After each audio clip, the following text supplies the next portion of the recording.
The door shook on its hinges. Inside room 14 of Havenridge Military Medical Center, a decorated Navy SEAL with 3 bullet wounds and a fractured orbital bone had already sent 2 orderlies to the emergency room, snapped the restraint bar clean off the bed frame, and was now holding a broken IV pole like a weapon. Nobody could get near him. Nobody lasted more than 30 seconds in that room before he lunged. The hospital director wanted him transferred. The staff wanted him sedated and gone. And then a 29-year-old night shift nurse walked up to the door, pressed her palm flat against it, leaned close to the gap, and whispered a call sign that had never appeared in any medical file. The screaming stopped. If this story grabs you, stay with me until the very end. Subscribe so you never miss what happens next. Hit like if you want justice for every soldier left behind, and drop a comment telling me what city or country you're watching from. I want to see how far this story travels. Lena Carter had been awake for 19 hours when she got the assignment, and the nurse who handed it to her, a 40-something charge nurse named Barbara Wills who had been working the military ward for 11 years, did not bother softening it. Room 14, Barbara said, sliding a clipboard across the station desk without looking up. Commander Mason Reed, SEAL Team 8, returned from an overseas op 3 weeks ago. 2 surgeries, 3 psych evals, 0 cooperation. He put orderly Tran's shoulder out of the socket this morning and threw a urine sample at Dr. Keene. Lena picked up the clipboard. The photo clipped to the intake form showed a man in his late 30s, thick-necked, jaw like poured concrete, eyes that looked like they hadn't closed voluntarily in a long time. The admitting notes ran 4 pages.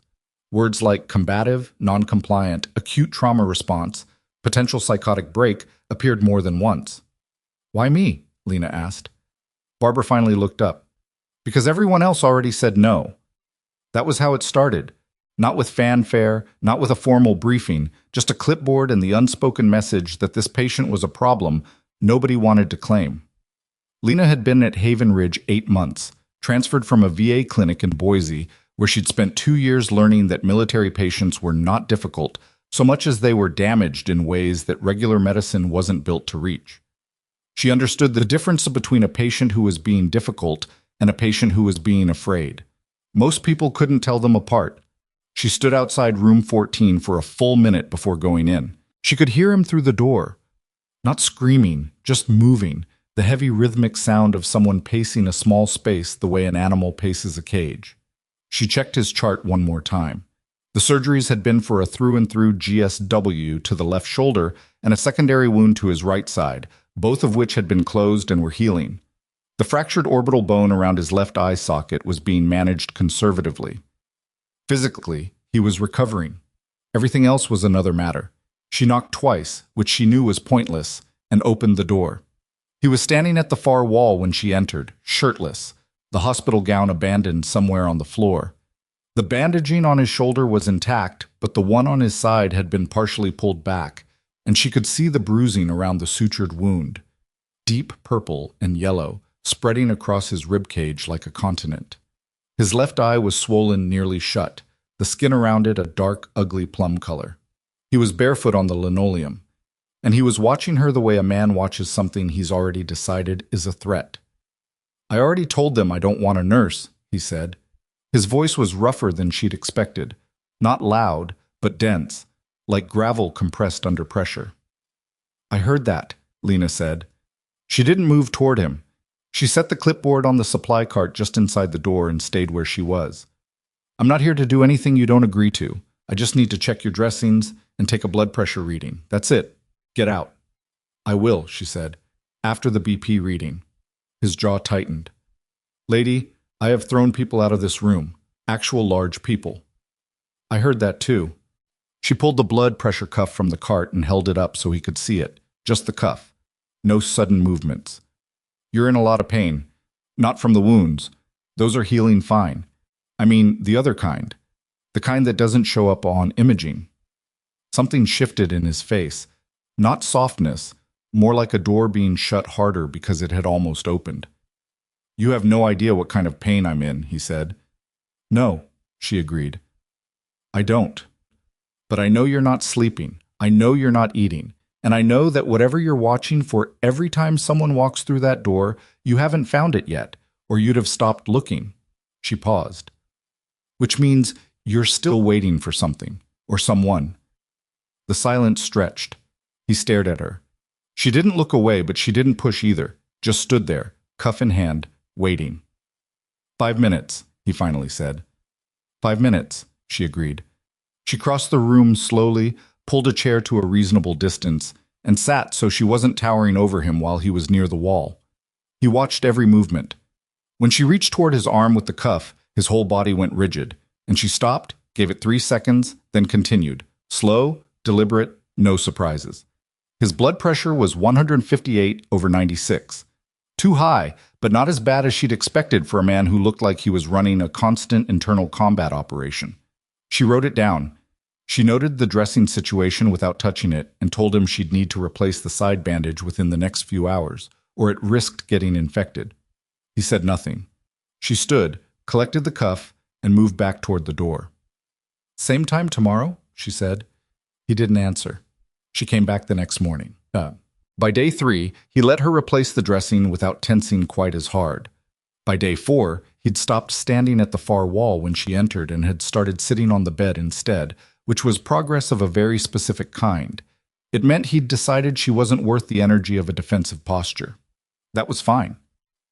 Lena had worked with combat veterans long enough to know that being evaluated as non-threatening was not an insult. It was a beginning. She didn't try to talk to him about what happened overseas. She didn't ask about his unit. She changed dressings, checked vitals, brought medication he mostly declined to take, and said normal things, ordinary, unremarkable things about the weather outside, about the fact that the cafeteria had inexplicably started serving really good chili on Thursdays, about a pair of sparrows that had built a nest in the overhang outside the window at the end of the hall. Small, grounded things. Real things that had nothing to do with hospitals or trauma or the weight he was carrying. On the 5th day, he said, "Your brother was military." She stopped. She had a fresh roll of gauze in her hand. "What makes you say that?" "The way you talk to me." He wasn't looking at her. He was looking at the window, the overcast Portland sky beyond it. Not like a patient, like someone you've done this with before, someone specific. She started rolling the gauze again, keeping her hands busy, keeping her expression neutral. "My brother was Army. He died overseas 4 years ago." A beat of silence. "I'm sorry," Mason said, and he said it the way soldiers say things, flat and direct, because anything more decorative would be dishonest. "Thank you," she said, and meant it the same way. She finished the dressing and left without saying anything else. And that night she sat in her car in the parking structure for 15 minutes before driving home, thinking about her brother Danny, about the official report that said training accident, about the folded flag they'd given her mother, about the way the Army chaplain had looked at his own shoes the entire time he was talking, like he was reading from something written on the floor. She hadn't thought about that report in a while. She usually tried not to.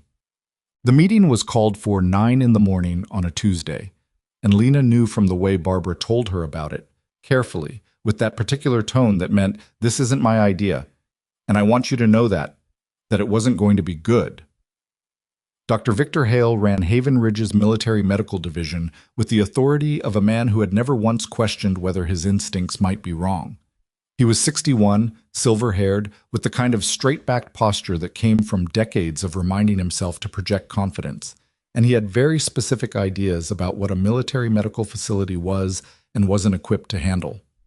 He was sitting at the head of the conference table when Lena arrived, flanked by the department's head of psychiatry and 2 administrative staff she didn't recognize.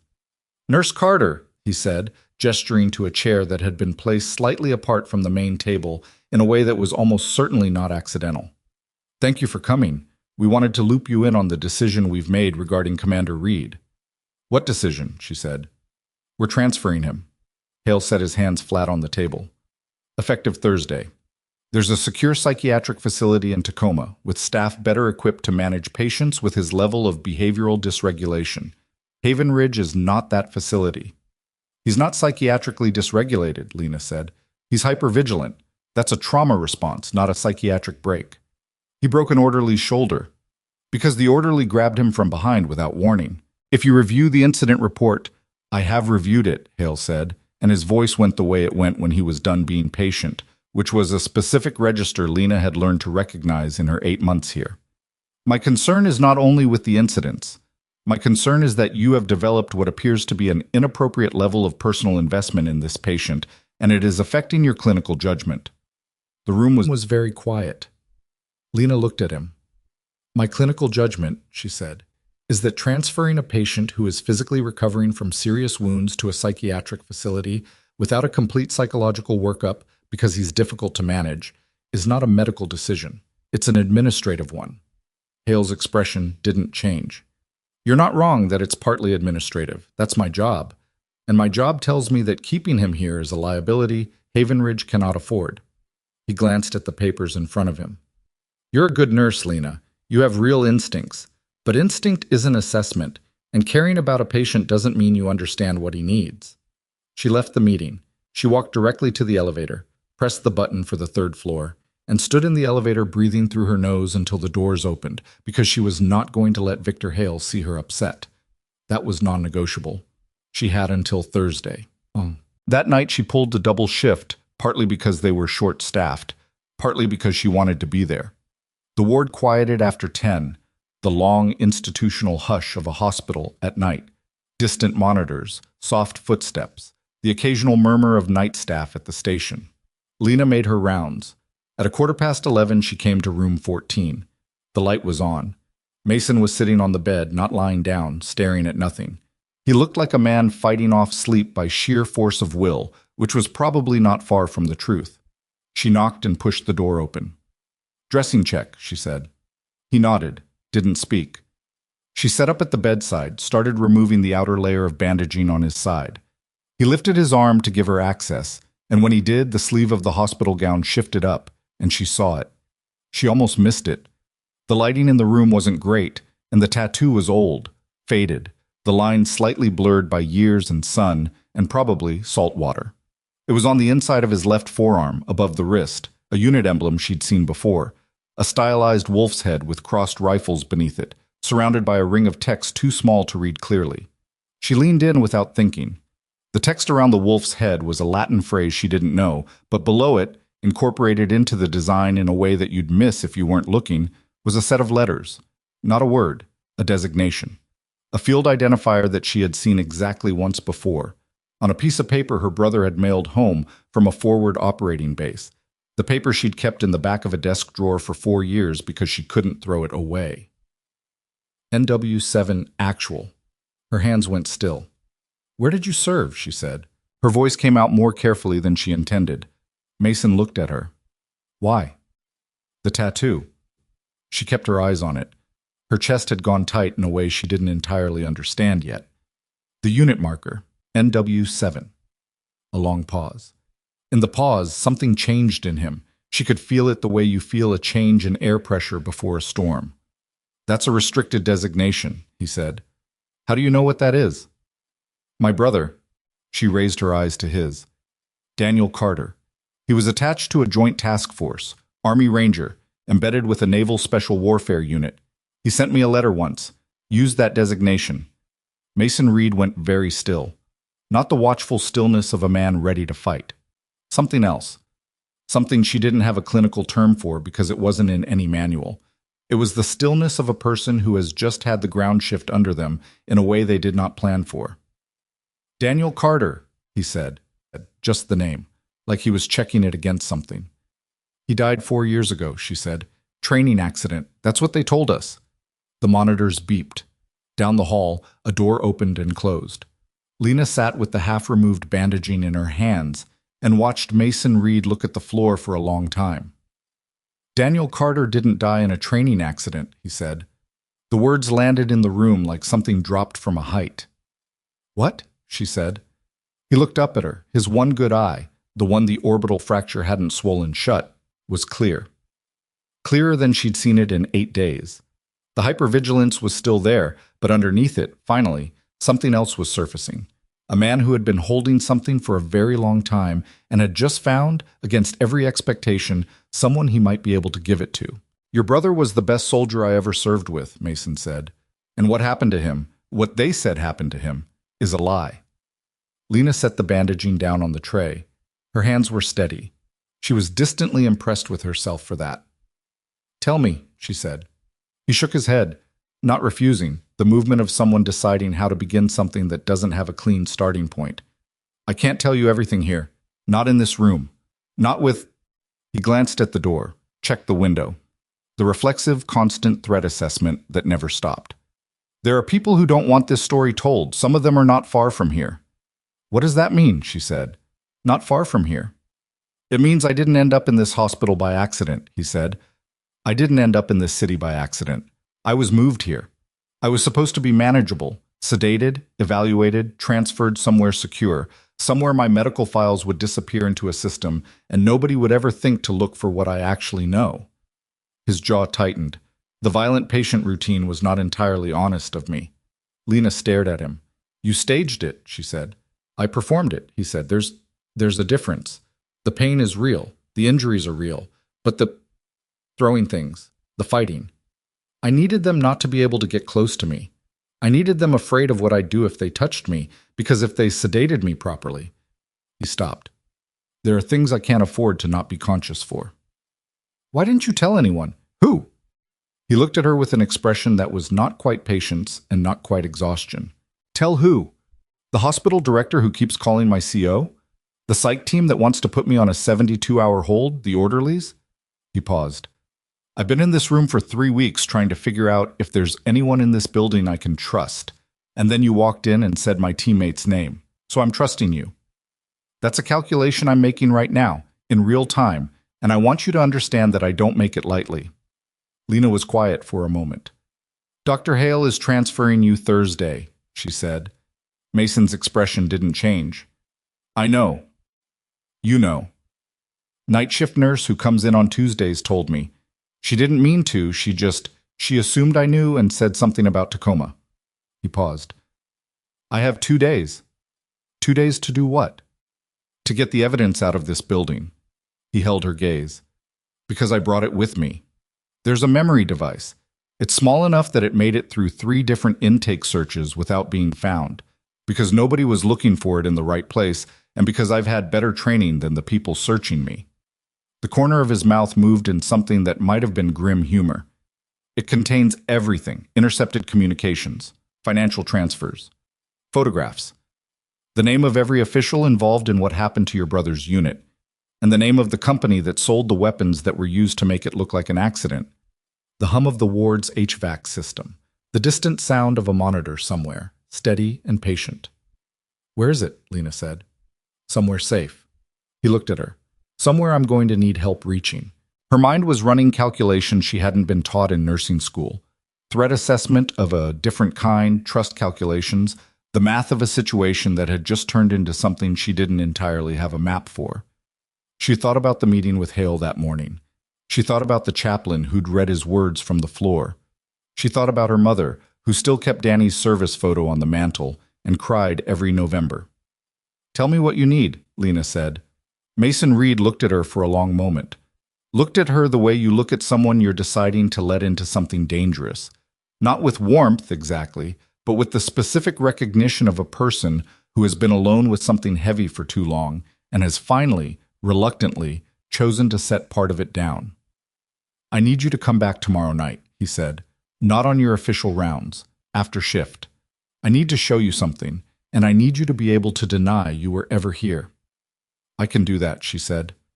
"And Lena." He said her name for the first time. "What I'm going to tell you tomorrow is going to make you want to go straight to someone. Administration, the press, whoever.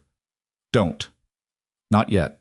If the wrong person finds out what we're doing before we have that device in the right hands, we're not the only ones who pay for it." She nodded. She finished replacing his dressing in silence. His blood pressure, when she checked it again before leaving, had dropped to 141/88. Still high. But the quality of his stillness had changed. Less like a coiled spring, more like a man settling into a decision he'd already made. She gathered her things, moved toward the door. "Lena." His voice. She turned. "Daniel talked about you," Mason said. "He used to say you were the stubborn one." A beat. He meant it as a compliment.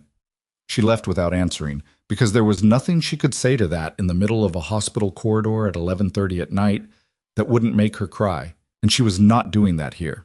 She walked back to the nurse's station, sat down, stared at the shift log in front of her without seeing it. Her brother had talked about her to a Navy SEAL. That SEAL was now in room 14 with gunshot wounds and a fractured eye socket, telling her his death wasn't an accident. Thursday was 41 hours away. She picked up her pen and started writing her notes, and her hand was almost completely steady, and she decided that was enough for now. That was enough to keep going on. Down the hall, a door opened. Footsteps. Heavy, purposeful, not the soft rubber-soled shuffle of night staff. She looked up. Two men she didn't recognize were standing at the entrance to the ward. They were wearing civilian clothes, but they were carrying themselves the way men carry themselves when the clothes are a costume, squared shoulders, heads that moved in short, systematic arcs, the involuntary tactical scan of men trained to enter rooms and assess them. One of them was holding a clipboard, which might have been convincing if he'd been holding it like someone who actually used clipboards. They were looking at the room numbers on the doors. They were moving toward 14. Lena put her pen down. She stood up. Not fast, not dramatically. She just stood up from the nurse's station the way you stand up when you've decided something, pushed her chair back and walked to intercept them before they reached the halfway point of the corridor. "Can I help you?" she said. The taller one, mid-40s, the kind of jaw that looked like it had taken some hits and kept going, turned to her with the smooth, practiced warmth of someone who used it as a tool. "We're here for a patient transfer. Commander Mason Reed, room 14. We have authorization." He held out the clipboard. She took it, made a show of reading it, and bought herself 20 seconds to think. The paperwork looked correct at a glance. Hospital letterhead, the right department names, a signature block at the bottom. But the signature was illegible in the way signatures are illegible when someone has signed a form they have personally produced, not one that's been through an actual administrative chain. "This is dated today," she said. "That's right. Patient transfers originating from this ward go through the charge nurse during business hours. We don't process them at 11:40 at night." She handed the clipboard back. "You'll need to come back tomorrow and check in at the main desk with proper ID and a counter-signature from the department head." A pause. The taller man looked at her with an expression that was very carefully neutral. "This is a time-sensitive transfer," he said. "Patient care is time-sensitive," Lena said. "Paperwork has a process. You're welcome to call our administrative line if you'd like to escalate." She held his gaze. "Is there anything else I can help you with tonight?" The second man, shorter, younger, standing slightly back in the way people stand when they're providing backup and trying not to look like it, said nothing. He was looking at the door of room 14. "We'll be back tomorrow," the taller one said. "We'll be ready for you," Lena said. She watched them walk back down the corridor and through the ward doors, watched the doors settle shut. Then she stood there for a moment, breathing steadily, while her heart tried to exit her chest through a number of unconventional routes. She went to the nurse's station, pulled up the hospital's internal directory, and made 3 separate calls in the next 4 minutes. One to the after-hours security desk to flag 2 unauthorized visitors and request a log of anyone who had badged into the ward after 10 p.m. One to the on-call hospital administrator to document the attempted after-hours transfer, and one to Barbara Wills's personal cell, which Barbara answered on the 4th ring with the groggy irritation of someone who knew that a call at midnight was never good news. "There were 2 men on the ward just now," Lena said. "Civilian clothes, no valid credentials, claiming a transfer order for Reed. I turned them away, but I've documented it." A pause. She could hear Barbara sitting up. "Did you get names?" "No, I flagged security." She kept her voice even. "Barbara, the transfer hail approved for Thursday. Who initiated it? Because the paperwork these men had came from inside this building." Another pause. Longer this time. "I'll make some calls in the morning," Barbara said, and her voice had changed. The sleepiness was gone, replaced by something more careful. "Are you still on shift?" "Until 6. "Don't go into that room alone again tonight." Lena looked at the door of room 14 from across the corridor.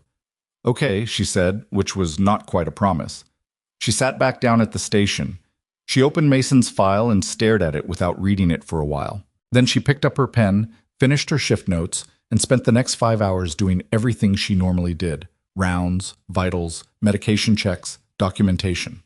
While a part of her mind worked through the geometry of the problem, the way you work through a problem when you know the variables but haven't found the equation yet.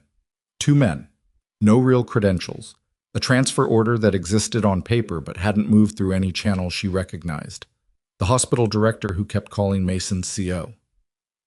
A memory device small enough to survive 3 intake searches.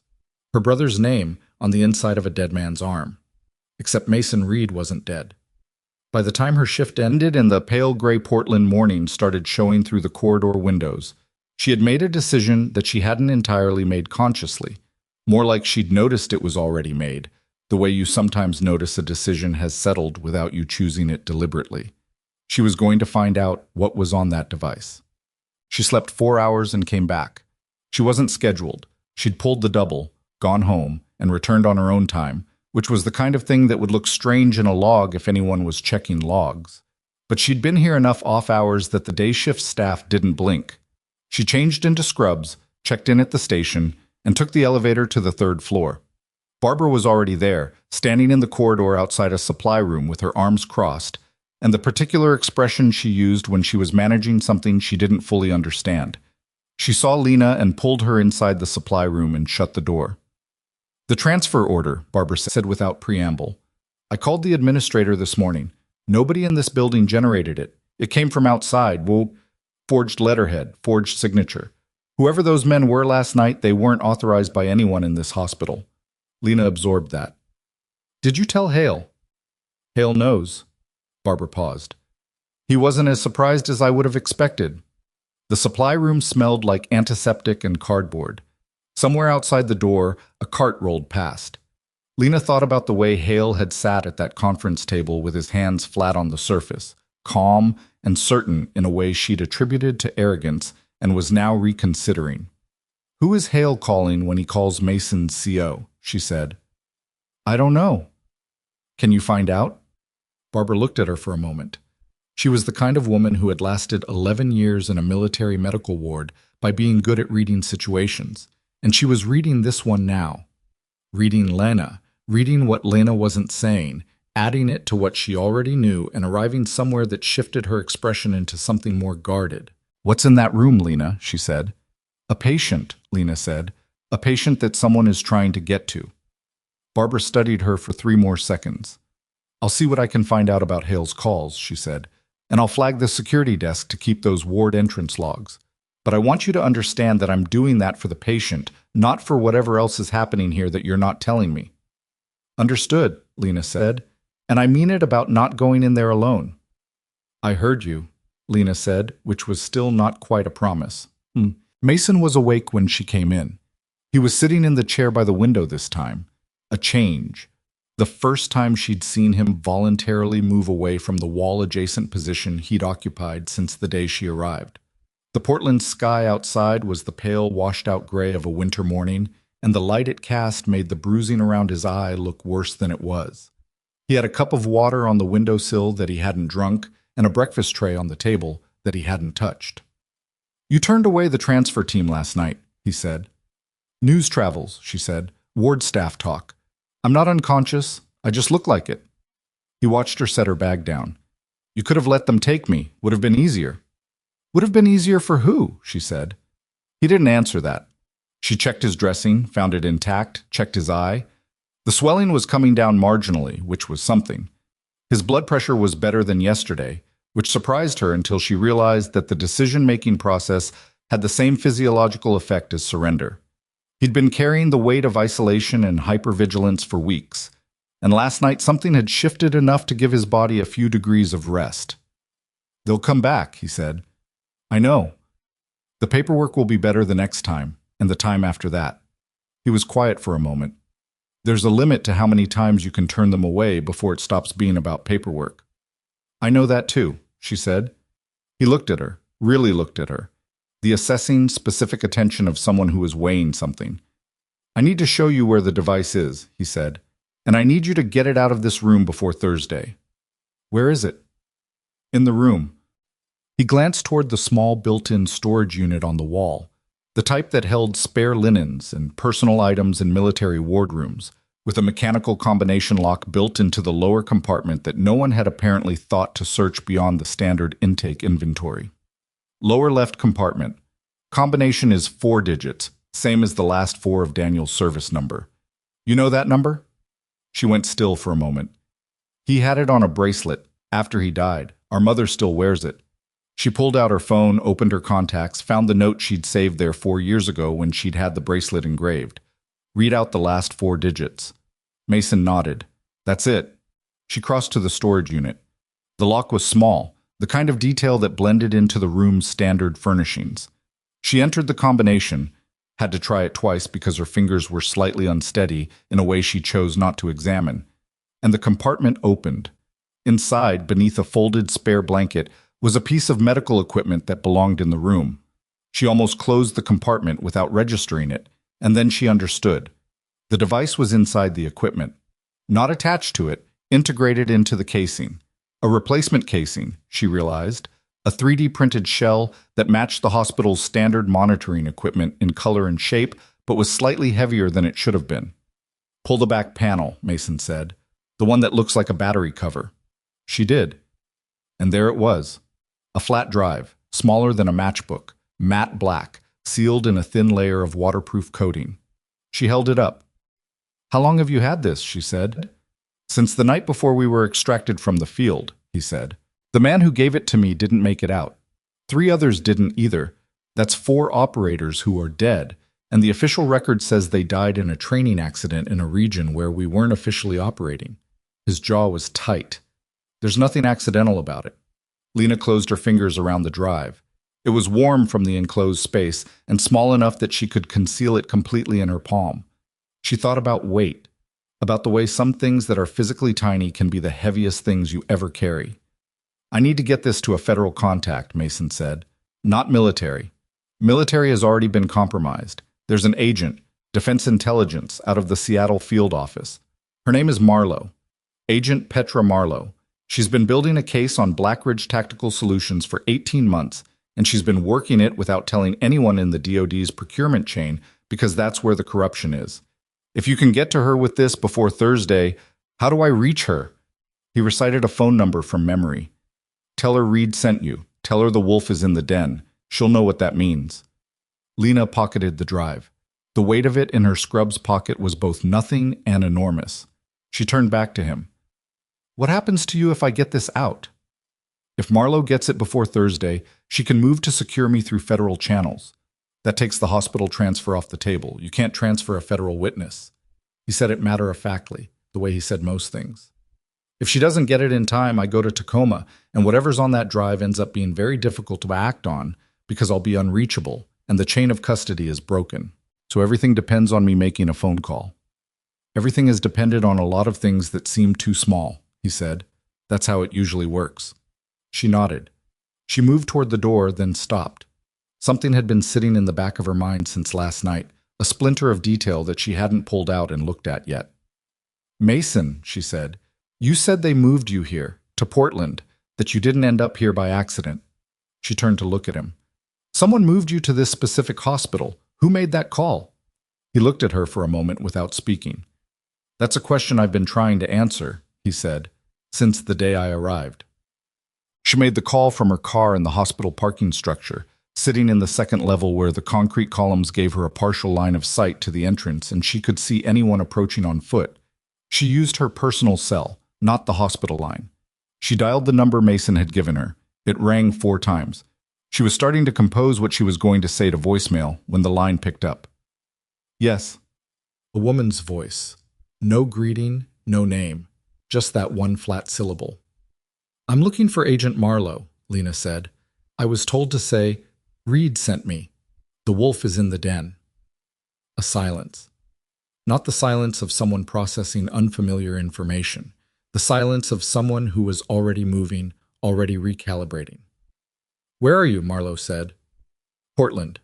Havenridge Military Medical Center. Are you staff? Nurse. I have something you need. The commander gave it to me for safekeeping. There were men here last night with fake transfer papers. I have reason to believe... Stop. The word was quiet but absolute. Don't say anything else on this line. I need a location. Somewhere outside the hospital. Somewhere public. Tomorrow morning, 7 a.m. Lena thought for exactly 2 seconds. Burnside Bridge. The coffee cart on the east end. I'll be there, Marlowe said. Brown coat, no badge. Don't bring anything that connects you to the hospital. A pause. How is he? Recovering, Lena said, physically. Make sure he stays that way until I get there. The line disconnected. Lena sat in her car for a moment. The drive was in her scrubs pocket. The meeting was set.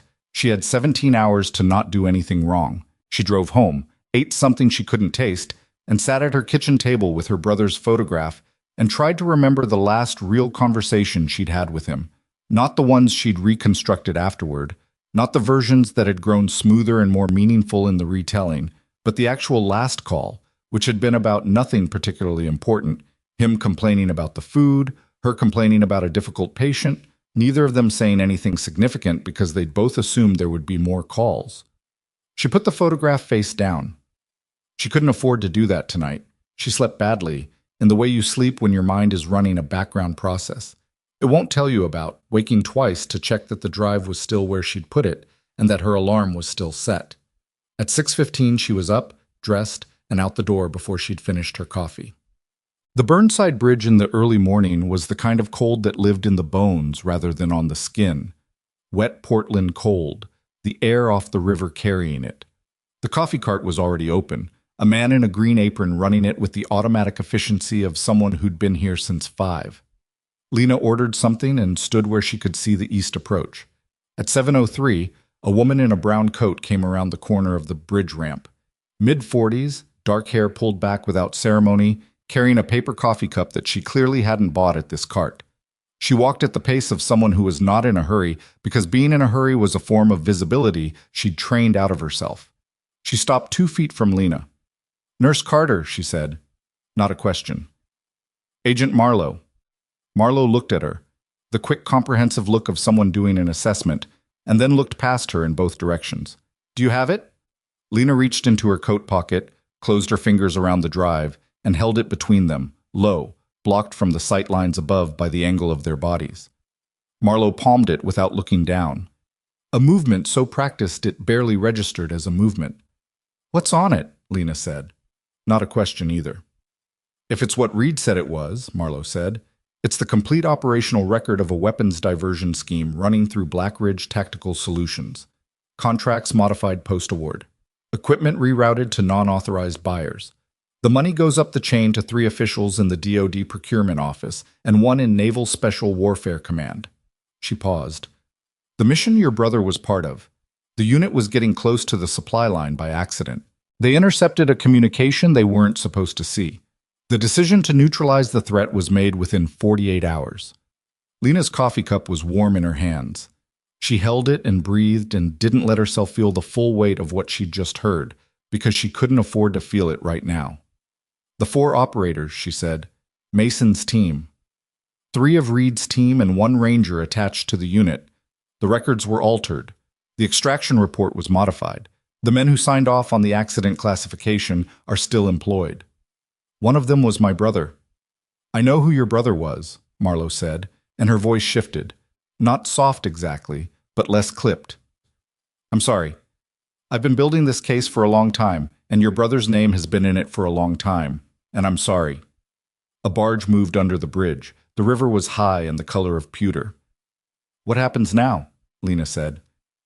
"I take this back to my office, verify the data, and move to get Reed federally secured before that transfer happens. That part I can do by tonight if the drive is intact." Marlowe looked at her steadily. "But I need you to understand something. The people running this operation know Reed is alive and that he has evidence. They know the transfer attempt last night failed. They're going to escalate." "How?" "I don't know yet, but they've been operating inside military and administrative structures for 3 years, which means they have access to systems that look legitimate.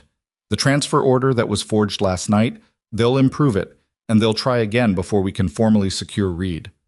"How long do you need?" 8 hours, maybe 10. She looked past Lena again. "Keep him in that room. Don't let anyone move him. Not for any reason, with any paperwork. Can you do that?" "I'm a night shift nurse," Lena said. "My shift starts at 11. "Then find a reason to be there before 11, Marlowe said. She turned to go, then stopped. "Reed made a good call trusting you." He trusted my brother first, Lena said. Marlo nodded once, like that was exactly the right answer, and walked back the way she'd come, her brown coat blending into the gray morning in a way that wasn't quite normal, like she'd practiced that too. Lena got back to Havenridge at 9:30, which put her there 90 minutes before her shift, early enough to be slightly unusual, not so early as to be impossible. She changed into her scrubs, checked in, and walked to the third-floor ward. Barbara met her in the hallway. One look at Barbara's face told her something had happened. Hale moved the transfer up, Barbara said. Her voice was low, the particular low of someone trying not to be overheard in an institutional building where sound carried. He called it this morning, new paperwork, countersigned this time. The transfer is today at noon. Lena looked at the clock on the wall. 9:47. He can't do that, she said. He's the department head. He has clinical authority over patient transfer decisions. The patient hasn't consented. Reed is being classified as a voluntary hold patient who is non-compliant with treatment and presenting a danger to staff, which gives Hale the authority to transfer without patient consent under Oregon Health Code. Barbara held her gaze. This has been legally engineered, Lena. Someone helped him write this. 2 hours and 13 minutes. She went back to the nurse's station, pulled up her phone, and called Marlo's number. It went straight to voicemail, a generic, unidentified voicemail, the kind that told you nothing. It's Carter, she said quietly, turned toward the wall. They moved it up. Transfer is at noon today. I need you to move faster. She hung up and stood there for a moment. 8 hours was now 2. Marlo had said 8 to 10. The math was not in their favor, and she knew it, and she needed to stop doing the math and start doing something else. She went to room 14. Mason read her face before she said anything. That was the thing about him. He'd spent years reading threat levels in micro-expressions, and he was not going to miss the one she was broadcasting right now. When? He said. Noon, she said. Hale moved it up. I called Marlo, no answer. He was quiet for a second, and she watched him do what she'd already done. Run the math, discard it, move to the next available option. His jaw tightened. The device. Marlo has it. I handed it off this morning. Okay. He nodded, once. Okay. So even if they take me, she has the evidence. That's not good enough, Lena said. If they take you, we lose the witness. The chain of custody gets complicated. They find reasons to delay. The whole thing stalls while you're in a facility where access is controlled by people who are part of the problem. I know. He looked at the door. What do you need from me? I need you to stay in this room and not make it easy, she said. Can you do that? Something shifted in his face, a fractional movement that she was starting to recognize as the equivalent of a smile, from a man who didn't smile often enough to have the habit of it. Making things difficult, he said, is something I have some experience with. She went back to the corridor. She had 2 hours, and she had no clear path, and she had a phone that wasn't answering, and a federal agent who had the evidence but might not be able to move in time. And then she thought about the ward entrance logs that she'd asked security to flag the night before. She thought about the documentation trail she'd started building, the unauthorized visitors, the invalid paperwork, the timing of Hale's decision to move up the transfer by over 24 hours within hours of a failed late-night attempt. She thought about this hospital's own compliance office, which existed specifically to document and escalate situations where patient rights were being handled improperly. She thought about the fact that she was a nurse in a building full of paper trails, and that she had spent the last 12 hours creating them. She sat down at the nurse's station and started writing. An incident report for the unauthorized visitors, a formal documentation of the procedural irregularities in the transfer paperwork, a written request to the compliance office, time-stamped, requesting a hold on the transfer pending review of the visitor log from the previous night. It wasn't federal authority. It wasn't an agent with a badge arriving in time. But it was something, and something was what she had. She was on the third document when Barbara appeared at her elbow. Compliance office called back, Barbara said. They're sending someone up. Lena kept writing. When? 20 minutes. 11:42. She had 18 minutes to make the paperwork mean something before a transfer team showed up for the noon window, and then her phone buzzed on the desk beside her. A number she didn't recognize, not Marlo's, and she answered it anyway because she was out of the luxury of caution. Nurse Carter, a man's voice. Not Marlo's soft precision, someone older, clipped, authoritative in a way that sounded institutional. My name is Colonel Ray Sutherland. I'm the Senior Liaison Officer for Naval Special Warfare at the Pacific Northwest Regional Command. I've been trying to reach Commander Reed's medical team since this morning. Lena put her pen down. I'm his primary nurse. I'm aware. Agent Marlowe from Defense Intelligence contacted my office 40 minutes ago regarding an attempted unauthorized transfer of a federal material witness at your facility. I need to know the current status of Commander Reed, and I need to know if there is a transfer in progress. Transfer is scheduled for noon, Lena said. That's 14 minutes from now. A pause. Do not let that transfer proceed, Sutherland said. I am calling the hospital administrator directly. I need you to physically delay that transfer until I can get a formal military hold in place. Can you do that? Lena looked at the hallway, looked at room 14. I'm already working on it, she said. She stood up. And that was when she saw them. Not 2 men this time, but 4, coming through the ward doors at the far end of the corridor. These ones were in uniform, military uniforms. The paperwork they were carrying was significantly more convincing than last night's, and the man at the front of the group was moving with the settled authority of someone who had never once expected to be turned away. He was heading straight for room 14. Lena stepped into the middle of the corridor. 4 men in military uniforms, moving in the coordinated way of people who had done this before. Not rushing, not aggressive on the surface, just deliberate, the kind of forward motion that assumes the path will clear itself. Lena didn't clear. She stood in the center of the corridor with her arms at her sides and her heart doing something complicated behind her ribs, and she made herself take up exactly as much space as she actually occupied, which wasn't much. And she looked at the man at the front of the group and said, "This ward is under a compliance review hold. No patient movement until that process is complete." The man stopped. He was a captain, judging by the insignia. Late 40s, the flat patient face of someone who considered civilian obstruction a minor administrative inconvenience. He held up his transfer authorization. The paperwork was significantly better than last night's. Countersignatures, department stamps, the correct font on the hospital letterhead. "Ma'am," he said, with the specific courtesy that is not actually courtesy, "this is a military matter. Step aside." "It's a patient rights matter," she said. "And I have a compliance officer on the way and a colonel from Naval Special Warfare on my phone who would like to speak with whoever is commanding this transfer." That landed differently than she'd expected. Not on the captain, his expression didn't change, but on the man behind him, second in line, who glanced sideways at the third man in a way that was very small and very fast and told her something she filed away. "I don't need to speak to anyone," the captain said. "I have valid orders." "Then valid orders can wait 8 minutes for a compliance review," she said. "That's all I'm asking, 8 minutes. That's not how a military transfer—" "I'm not asking about military procedure," Lena said. "I'm asking about hospital procedure, which governs this building. Inside these walls, I have standing to request a hold pending review of documentation irregularities.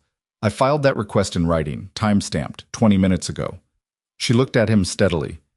"If you proceed without that review, and it turns out there are irregularities, every person who authorized this transfer is personally liable under Oregon Health Code. That includes whoever signed your orders." Another silence. The captain looked at her the way people look at an obstacle they hadn't anticipated and were recalculating how to move around. From her pocket, her phone buzzed. She pulled it out. Sutherland. She answered it without breaking eye contact with the captain. "Colonel Sutherland?" "Put me on speaker," Sutherland said. She did. "Captain?"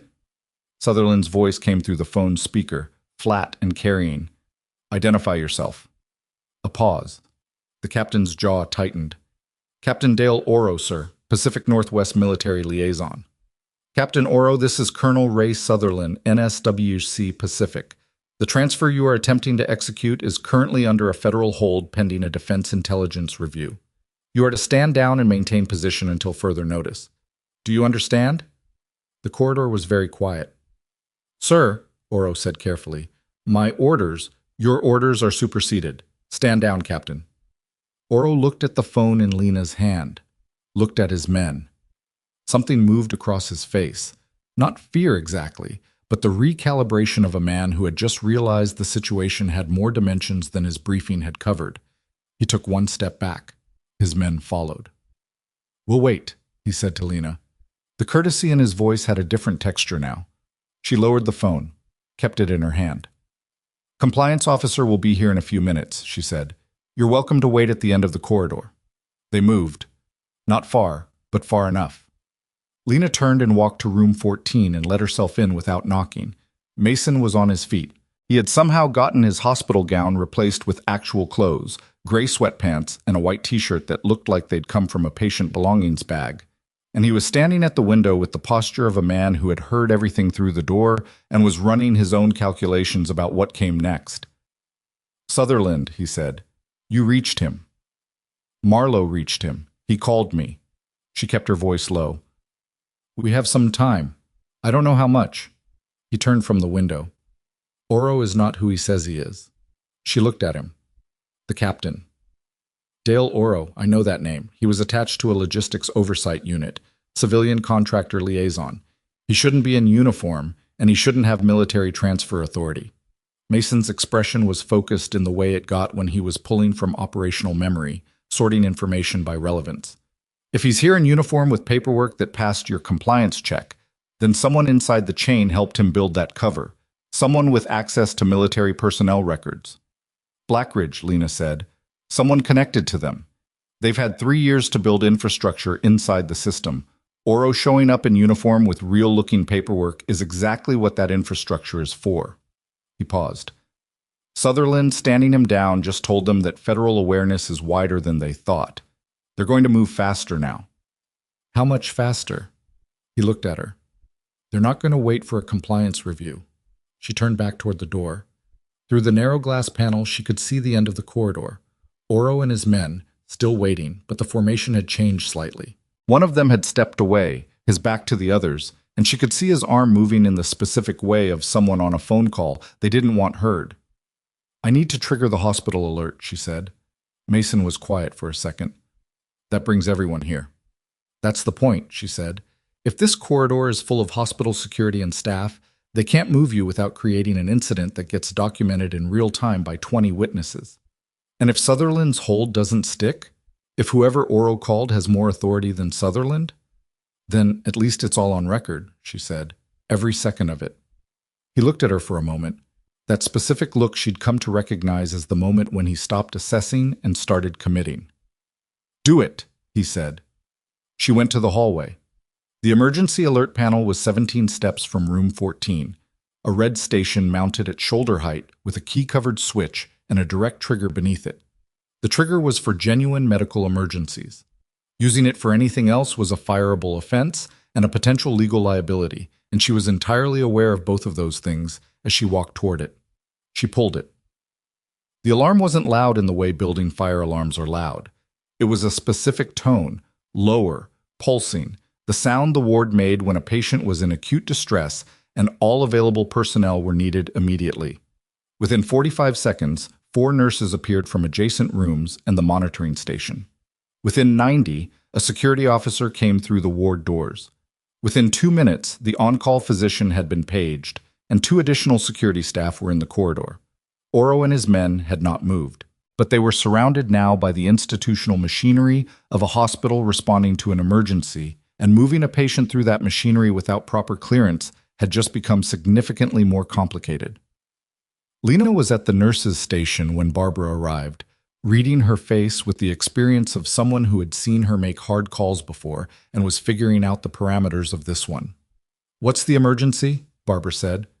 "Patient in room 14 is at risk of unauthorized transfer by personnel whose credentials are under active federal review," Lena said. She kept her voice clinical, flat, the way you keep your voice when you need people to hear the information and not the emotion. "I have a standing compliance hold on file and an NSWC colonel on record ordering a stand-down. I triggered the alert because those men," she gestured toward Oro's group, "were not holding." Barbara looked at the men, looked at Oro, who had turned to watch the growing corridor activity with the stillness of someone deciding whether to escalate or retreat. "I need administration here," Barbara said to the nearest security officer. "Now. And I need someone on the door of room 14 who does not move regardless of what anyone says." The security officer nodded and got on his radio. Lena's phone buzzed. "Marlowe." She stepped away from the station into the alcove near the supply room. I triggered the alert, she said before Marlowe could speak. Oro and 3 others are in the corridors. Sutherland stood them down, but they're still here, and they've been on a phone call. I know. Marlowe's voice was controlled but faster than it had been on the bridge. The drive is verified. We have enough to proceed. I have 2 DIA agents en route to Havenridge. They'll be there in 11 minutes. I need you to keep that room intact until they arrive. The captain's people called someone after Sutherland stood them down. I don't know who. Neither do I yet. A pause. Lena, listen to me. If anyone in that group makes a move before my people arrive, anyone, you do not engage. You get behind your security staff and you stay there. Reed can handle himself for 60 seconds, and my agents can handle the rest. Understood, Lena said. She hung up. 11 minutes. She looked at the clock above the nurse's station, looked at Oro, who was looking at her. He'd been on that phone call for 4 minutes. Whoever he'd called had had 4 minutes to respond. She didn't know what that response looked like, and not knowing was its own specific discomfort. 8 minutes left. The first 6 passed without incident, which made the last 2 worse. Havenridge's administrative officer arrived, a woman named Greta Solis, who managed compliance and patient rights, and who had the precise, unhurried manner of someone who handled difficult situations by making them extremely formal. She spoke to Oro for approximately 90 seconds, examined his paperwork, and then very quietly told him that the transfer was on hold pending federal clearance and that he and his team were welcome to wait in the designated family area at the end of the hall. Oro went. That was what made Lena's shoulder blades pull together. He went without argument, without the kind of pushback she'd expected from someone who'd walked in here with that much manufactured authority. He went because he'd gotten his phone call, and whatever answer he'd received had changed his plan, and she didn't know what the new plan was. She was standing near the door of room 14, watching the corridor, when the ward's fire door at the far end, not the main entrance, the secondary exit that led to the stairwell, opened from the outside. One man came through, not in uniform. Civilian clothes, a hospital visitor badge clipped to his jacket collar, moving with the quiet speed of someone who had entered through a door he knew the access code for. He was heading for room 14 from the opposite direction from Oro's group, which meant Oro had been the distraction. The phone call had reorganized the play, create a documented witness standoff at the main entrance while the actual approach came through the stairwell exit. Lena stepped directly into his path. Visitor badge doesn't cover this ward, she said. You need an escort from the main desk. He stopped. Up close, he was younger than she'd registered from a distance. Late 30s, with a stillness about him that was professional rather than natural. His eyes went from her to the door of room 14, the calculation happening visibly. I'm here to check on a patient, he said. Name of the patient? A beat of hesitation that lasted less than a second but lasted long enough. Step back from this door, she said, and her voice had found a register she hadn't known she had. Not loud, not emotional, just absolute. Step back now. He reached for something at his jacket, and she did not wait to see what it was. She turned and hit the emergency call panel on the wall directly beside room 14, the individual room alert, different from the ward alarm, which triggered an immediate security response to a specific location. And then she put herself between him and the door with her back against it. The security officer who had been at the end of the corridor was moving before the alert tone finished its first pulse. The man in civilian clothes made a decision in a fraction of a second. The same kind of fractional decision Mason had described. The field calculation of whether the action was still achievable or whether the window had closed, and he stopped moving forward. By the time the security officer reached them, 2 more had come through the main ward doors, and then the stairwell door opened again, and 2 people in plainclothes entered, moving with the specific organized speed of people who moved in coordinated pairs in complex environments, and one of them held up credentials in a leather wallet as she came through the door. DIA, she said, loudly enough to carry. Nobody moves.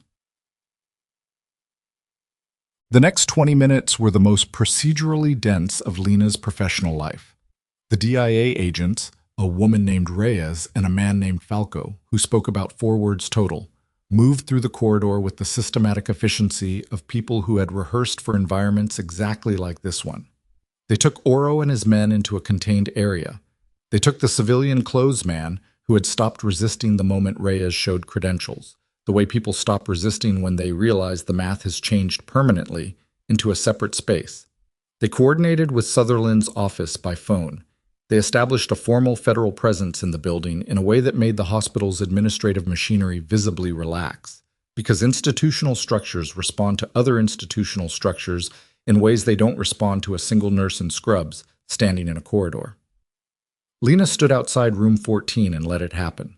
She was not in the middle of it anymore. That had been her part, and it was done, and now it was their part, and she understood the difference. She felt the adrenaline starting to release from her system in the specific way it releases when you've been running on it long enough that your body starts invoicing, the slight shakiness in her hands, the sudden awareness that she hadn't eaten since 6 that morning. Barbara appeared at her elbow with a cup of coffee that Lena accepted without speaking. "You want to tell me all of it now?" Barbara said. "Yes," Lena said. "Not right now, but yes." "Fair enough." Barbara stood with her. The corridor was full of federal agents and hospital administrators and security staff, and the bureaucratic machinery of a large institution trying to absorb an event it had not been designed for. "For what it's worth," Barbara said quietly, "you were right." "I know," Lena said, which sounded arrogant and wasn't meant to. It was just the truth, the simple, unadorned fact of it, and she was too tired to dress it up. She went into room 14. Mason was sitting on the bed. He had not apparently spent the last 20 minutes doing nothing. The storage unit was open, the spare medical equipment casing was pulled apart on the table, which she realized with a detached sort of recognition meant he'd been preparing an improvised option if she hadn't triggered the alert in time. The broken-down IV pole from their first meeting was not visible, which probably meant it was within reach. He looked at her when she came in. The assessment was immediate and comprehensive, the way it always was. "It's done," she said. "Reyes and Falco are in the corridor." He let out a breath. It was the first time she'd seen him do that, actually release something, actually let a breath leave his body without controlling it on the way out. "Oro?" he said. "In custody, or something close to it. The man who came through the stairwell, too." Mason nodded slowly. His hands were on his knees, and she noticed they were not quite steady, which she was going to choose to interpret as a normal human response to sustained high-level stress rather than a clinical concern, at least for the next 5 minutes. "Your brother would have done exactly what you just did," Mason said. She sat down in the chair she always pulled to the same position, the one that put her at a reasonable conversational distance without hovering. She was very tired. "Tell me about him," she said. "Not the mission, not the operation. Him." Mason looked at her for a moment. The operational focus in his face shifted into something less structured. "He was annoying," Mason said. "Genuinely, talked too much on patrol. Hummed things. He'd get a song stuck in his head and just hum it constantly, in the most dangerous possible situations, because he said it kept him from thinking too hard." A pause. "He was the first person through any door and the last person out of any room where someone needed help. And he never, not once, treated any of us like we were less than we were on our worst days." Lena was looking at her hands. "Yeah," she said, "that was him. The mission he was on, but the one they classified as an accident. He knew something was wrong before we did. He came to me 2 days before the op and said he'd intercepted something on a secondary comm channel that didn't track with our official orders. I told him to document it and sit on it until we were extracted." Mason's voice went quiet. "Not broken, controlled. The control of someone who had processed this in the particular incomplete way that people process things they can't fully reach. We ran the op. The extraction went wrong in ways that were too precise to be chance. 3 of my operators didn't make it out. Daniel didn't make it out." "But you did," she said. "I did." He said it the way you say something that has been both the source of survival and the source of a specific sustained anguish for 4 years. "I got the comms device out because Daniel gave it to me during the op when he realized the extraction was compromised. He said," Mason stopped. He said, "Somebody has to carry it." And he handed it to me and went back in to give covering fire. The monitor beeped. Down the hall, she could hear Reyes's voice, efficient and unhurried, the institutional sound of federal process doing its work. Lena sat with that for a moment. Her brother had known. In the middle of everything, with the extraction going wrong around him, Danny had known that the thing he'd found mattered more than the safest exit, and he'd made the choice that people like him made. The impossible, unglamorous, completely characteristic choice to hand. Someone else the thing that needed to survive and go back for the people who needed covering. She was not going to cry in this room. She had decided that and she was holding it. The people who ordered it, she said. Who are they? The drive has their names, financial records, communications, the modification orders on the contracts, 2 DoD procurement officials and someone inside Nia Savjdalar's command, and the executive at Blackridge who ran the operational side. He paused. His name is Warren Coyle. He's been running weapons diversion through contractor supply chains for 3 years. Your brother's unit got close to his supply line by accident on that op, and he had them killed for it. Warren Coyle. She held the name. Marlowe has everything? She said. If the drive is intact, yes. She verified it this morning. She said it was enough. He nodded. Something in his posture shifted, very slightly, the marginal release of a man who has been holding a specific weight for a specific period of time and has just been told, credibly, that the holding might be over. Agent Reyes knocked and opened the door without waiting, the brisk professional entry of someone who treated doors as a formality. Commander Reed. She looked at him, then at Lena, assessing the room in one sweep. We're establishing a federal witness hold. You're not going anywhere today. She paused. Are you in medical distress? No, Mason said. Are you in pain? A small beat. Manageable, he said, which Lena translated as yes, but functional. We're going to need a full statement as soon as the medical team clears you for it, probably tomorrow. Reyes looked at Lena. Nurse Carter, your documentation, the incident reports, the compliance hold, the visitor log from last night. That's going to be part of the evidentiary record. I need you available for a formal interview in the next 24 hours. I'll be here, Lena said. Reyes nodded. She moved back toward the door, stopped. The man who came through the stairwell, he had a syringe in his jacket. She said it without inflection, the way you state a fact that needs to be stated. Not a transfer team, a termination order. The room was quiet. If you hadn't been at that door, Reyes said to Lena, the outcome would have been different. She left. The door settled shut behind her. Lena sat in the chair and looked at Mason. He was looking at the door. His face was doing something complicated, the specific complexity of a man who has heard that the threat was more immediate than he'd fully allowed himself to know, and is feeling the retroactive weight of it. You knew, she said, about the syringe, that was the secondary plan. I suspected, he said. I didn't know. There's a difference? In my work, yes. He looked at her. In this room, maybe not. She stood. She needed to move. The adrenaline invoice was past due, and she needed to walk it off before it cashed itself in ways she didn't want in front of him. She crossed to the window and stood where he'd stood that morning, looking at the Portland sky, which had gone from gray to the particular pale luminescence it got in the early afternoon when the cloud cover thinned without actually breaking. Dr. Hale, she said. The transfer order he signed. Did he know? I don't know, Mason said. Oro's paperwork was good enough that an administrator could have signed it thinking it was legitimate, or he knew exactly what he was signing. He paused. That's for Reyes to sort out. If he knew, then he's part of it. If he didn't, then he's a man who made a bad call in a situation he didn't fully understand. He let out a short breath. Both are bad. Only one is criminal. She turned from the window. I'm going to go give a statement, she said. And then I'm going to eat something because I've been running on terrible coffee since 6 a.m., and I'm pretty sure I'm going to fall over if I don't. He almost smiled. It was still not quite a smile, but it was closer than it had been. Lena. He said her name the way he'd said it that first night, deliberately, like it meant something. Whatever happens next, with the investigation, the hearings, it's going to be a long process. Months, maybe more. I don't want you to... He stopped. I don't want you to think that today is the end of it. It's not.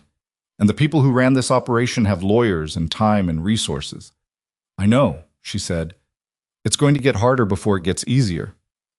I know that too. And your brother? He stopped again. The truth coming out doesn't undo what happened. I don't want you to expect that it will. She looked at him.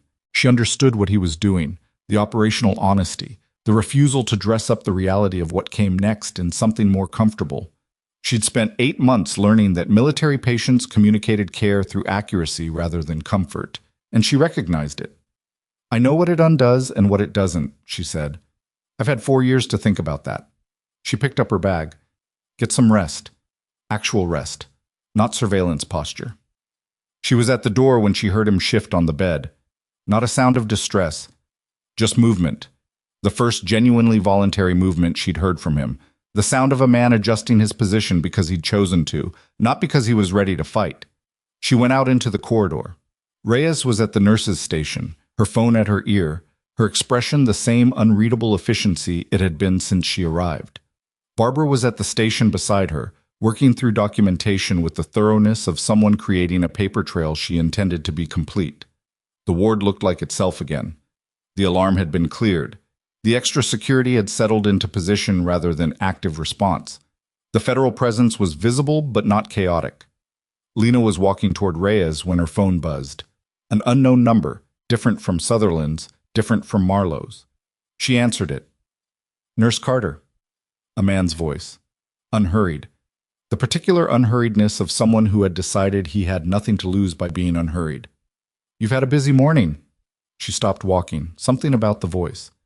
Who is this? She said. Someone who understands that what happened today is a complication, not a conclusion. A pause. The drive that Commander Reed has been carrying is now in federal custody, which is unfortunate.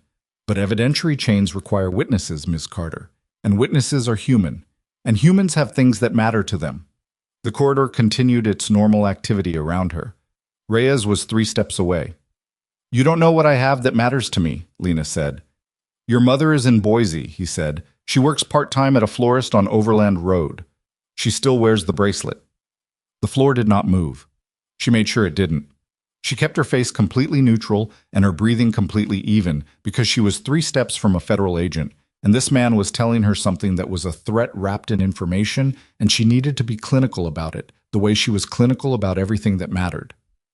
I'm going to put you on hold, she said very calmly, and pulled the phone from her ear and said, Reyes. And Reyes looked up and read her face in exactly the way a trained federal agent reads a face, and crossed to her in 3 steps, and Lena held out the phone and said, He knows where my mother lives. Reyes took the phone. She didn't run. She didn't raise her voice. She just took it from Lena's hand with the clean, deliberate motion of someone executing a procedure, put it to her ear, and walked 6 steps down the corridor to a position where she could watch both ends of the ward while she listened. Her face gave nothing away. Not alarm, not urgency, just the focused blankness of someone processing incoming information and deciding what it means. Lena stood where she was and breathed. The voice had said Overland Road. He'd said the bracelet. Those were not guesses. Those were the details of someone who had done research, the kind of research that takes time and access and a specific decision to gather it, which meant the decision to gather it had been made before this morning, before the stairwell, before Oro's group came through the ward doors, before any of today's escalation. Whoever Warren Coyle had working for him had been building contingencies before the play at the hospital failed, which meant the threat to her mother was not improvised. It was prepared. She pulled out her own phone and called her mother. It rang 3 times. 4. The sound of each ring doing something specific and unwelcome to her chest. Lena? Her mother's voice. Alert, slightly puzzled. It was midday, not a usual call time. Hey. She kept her voice completely level, the way she kept it level with difficult patients, the way she'd kept it level in the corridor 20 minutes ago. Are you at home right now? I'm at the shop. Morning shift. What's wrong? Nothing's wrong. Can you go somewhere for me? Right now. Take your bag and go somewhere public, somewhere busy. A mall, a restaurant, anywhere with people. And call me when you get there. A pause. Her mother was 61 and not easily panicked, which was both a comfort and a complication in situations like this one. Lena Marie Carter, what is happening? I'll explain everything, I promise. Right now I just need you to move. Can you do that for me? Another pause. The sound of her mother making a decision. The same kind of decision Lena made, she realized. The same pattern of thought that ran quick and practical under pressure. I'm getting my bag, her mother said. Good. Call me in 10 minutes. She hung up and turned. Reyes was back, the phone in her hand, her expression reconfigured into something slightly more active than blankness. The line dropped, Reyes said. He hung up when I identified myself. She held out Lena's phone. We have the number. It'll be a burner, but we can work with the tower data. She looked at Lena directly. Your mother. I called her. She's moving. Reyes nodded. I'm going to get a protective detail to her location within the hour. I need her address and the address of where she works. Lena gave them. She gave them the way she gave clinical information, accurate, complete, no editorializing. Reyes relayed them by radio in the clipped shorthand of someone who did this often enough to have a syntax for it. Is she in actual danger? Lena said. Or was that a pressure tactic? Reyes said. Probably, but probably isn't good enough when someone's already sent a man with a syringe through a stairwell. She paused. We treat it as real until we know it isn't. Lena understood that.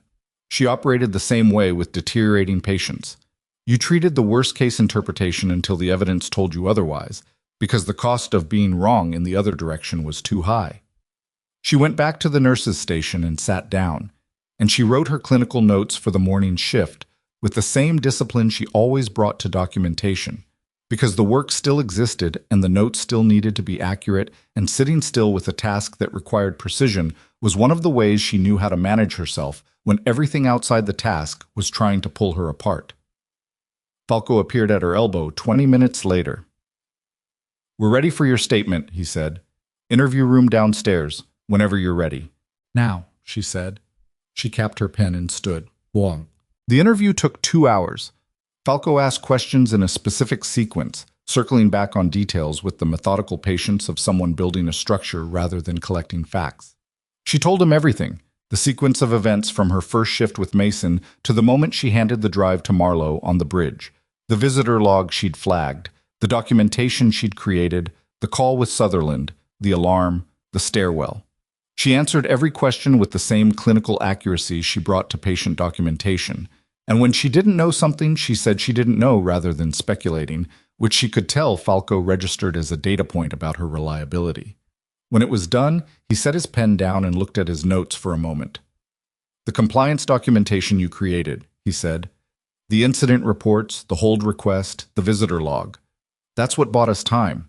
If you hadn't started building that record 12 hours ago, we would have had a much harder case that Oro's team was operating outside legitimate channels. I did it because it was procedure, she said. I know. That's why it works. He closed his notepad. The drive has been fully processed. The financial records are intact. We're executing arrest warrants for 2 DoD officials as of this afternoon. The Black Ridge executive, Coyle, is currently being located. She parsed that carefully. He's not in custody. He will be. She looked at him. He was the one who called me. We know. A pause that was calibrated, the pause of someone deciding what to share. Coyle has been expecting something to break for a while. He's had exit logistics in place. We're in the process of closing those off. He paused again. The drive contains communication records between Coyle and 2 people inside this hospital's administrative chain. One of them is a contracted logistics coordinator who's been providing internal information. The other is a physician. Lena was quiet. Hale? She said. Falco looked at her steadily. I can't discuss the specific names in an ongoing investigation. He didn't have to. She found Barbara at the station when she came back upstairs, and she told her what she could, which was most of it, the parts that would hit the administrative level before the day was out anyway. Barbara listened without interrupting, which was how Barbara listened to things she was processing rather than things she was reacting to. Hale, Barbara said when Lena finished. I don't know for certain, Lena said, which was technically true. Barbara was quiet for a moment. He wasn't surprised, she said. When I told him about the unauthorized visitors last night, he wasn't surprised. She said it like someone arriving at a conclusion they'd been moving toward and had hoped not to reach. He kept calling the CO number that went nowhere. He kept pushing the transfer timeline. She paused. He moved it up this morning within 2 hours of Oro's group failing. Yeah, Lena said. How long did he know? I don't know. Long enough to do damage. Barbara looked at her hands on the desk. She had the expression of someone sorting through their professional memory, recalibrating things they'd seen through a different lens. There were 3 transfers over the last 8 months, she said slowly. Patients who came in from military operations. Long-term care, sensitive cases. 2 of them were moved out of here faster than their medical condition warranted. I questioned the timeline on one of them. She paused. Hale told me I was overstepping. Lena didn't say anything. She let Barbara reach the end of where that line of thought went. Those patients, Barbara said. Were they… I don't know, Lena said. Tell Reyes. Tell her everything you just told me. Let her decide what it means. Barbara nodded. She sat very straight, the way she sat when she was managing something. She reached for her phone. Lena went to room 14. Mason had been interviewed by Falco earlier in the afternoon, and the effort had cost him more than he'd show directly. She could see it in the particular quality of his stillness, the kind that followed sustained output rather than sustained vigilance. He was lying on the bed now, actually lying down, which was the first time she'd seen him horizontal voluntarily since she'd been assigned to him. She checked his dressings without being asked. The shoulder wound was continuing to heal well. The side wound was clear, no signs of infection. His blood pressure, when she checked it, was 138/84, the best number she'd seen since his admission. Falco's thorough, Mason said, while she was recording the reading. He builds from the edges in, she said. Takes longer but holds together better. You notice that too. It's how good documentation works, she said. She set the cuff down. Coyle's not in custody yet. They're working on it. A beat. He'll run, Mason said. Reyes seems like she's handled runners before. She has. I've seen her work. He was looking at the ceiling. He'll have an exit route. Something that doesn't go through standard customs or border systems. 3 years running a weapons diversion operation means you have relationships with people who move things without documentation. He paused. She needs to move fast. I'll tell her you said so. She already knows. He turned his head to look at her. You talked to your mother. She's safe. Reyes has a detail on her. He was quiet for a moment. I'm sorry, he said, that she got pulled into this. She hasn't been pulled into anything, Lena said. A man made a phone call. The phone call didn't accomplish what he wanted. She said it with a flatness that she recognized as self-protection and didn't bother disguising. She's fine. I know. He held her gaze. I'm still sorry. She looked at him. He meant it. Not the performed kind of sorry, the kind that was actually a statement about how the situation reflected on him. He was genuinely sorry, in the way that people were sorry when their circumstances reached out and touched someone who hadn't chosen to be involved. Danny would have said it wasn't your fault, she said. Danny would have been right, Mason said, and I still would have felt the same way. She nodded. She gathered her things. At the door, she stopped. Hale is going to be removed from the building tonight. I thought you should know. He absorbed that. He knew? Enough. Maybe more than enough. She paused. He classified you as a violent patient who needed to be contained and removed. I think he believed it made you easier to dismiss, easier to move without people asking questions. That's how it works, Mason said. You don't have to lie about everything. You just have to make the right people look unreliable. Yeah, she said. I know. She left him to rest. Victor Hale was escorted from the building at 6:17 in the evening. Lena didn't witness it directly. She was at the nurse's station doing end-of-shift documentation when Barbara came in and said it quietly, the way Barbara said everything that mattered. She looked up. Through the window at the end of the corridor, she could see the parking structure entrance, the low gray light of a Portland evening, but nothing specific.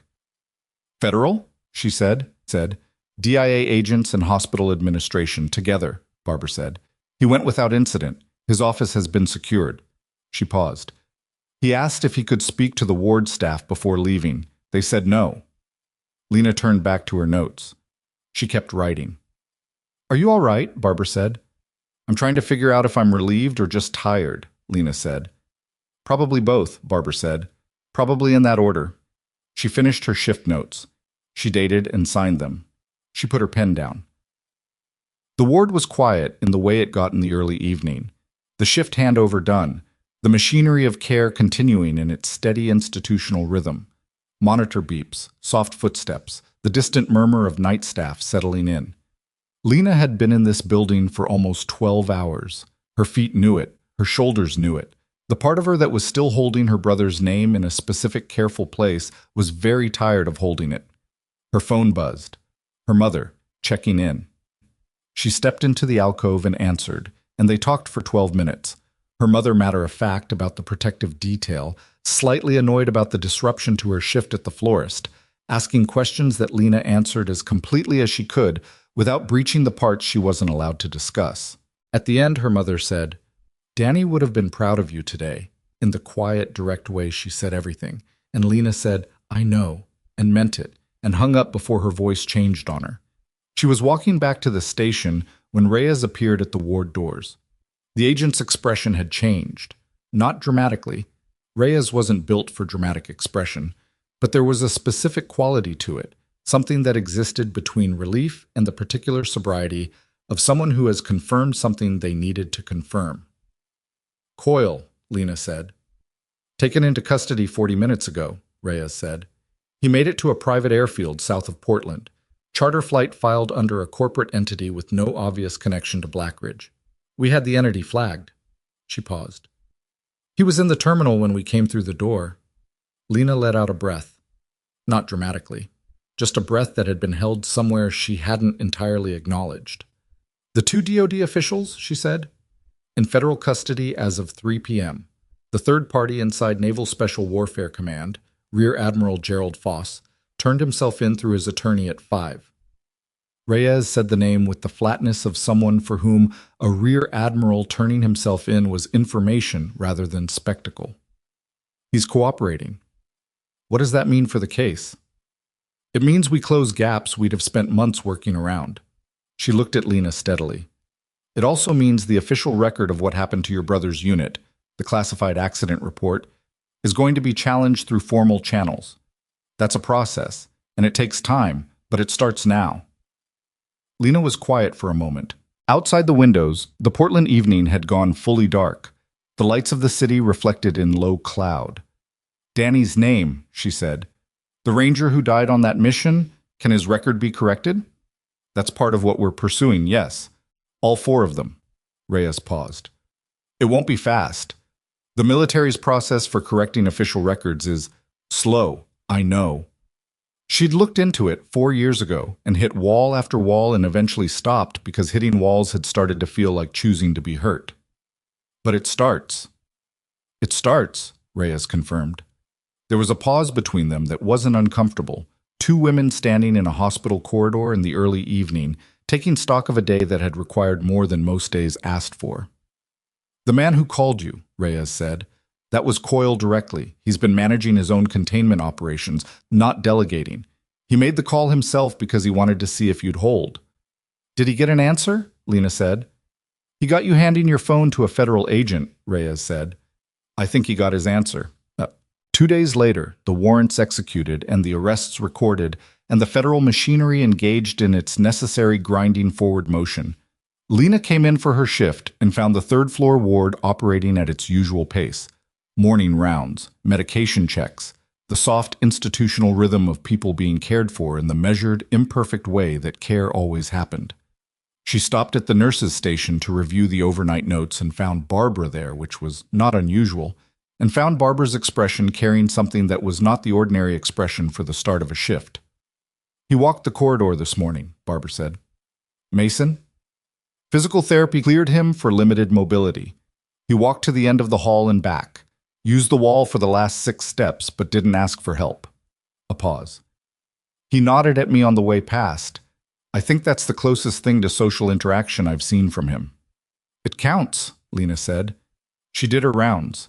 She came to room 14 at the end of them, her habit, her last stop, and knocked and went in. He was sitting in the chair by the window. The morning light was different today. Actual sunlight, the thin, clear kind that came through occasionally in Portland like a courtesy, making the room look different than she'd seen it, the dust in the air visible and the shadows defined. He looked better. Marginally, imperfectly, specifically better. The eye socket.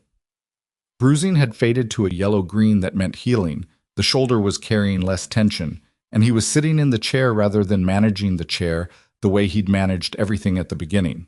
He said, Foss is cooperating. Reyes told me, she said. The official report on the mission is going to be challenged. It'll take a long time, I know.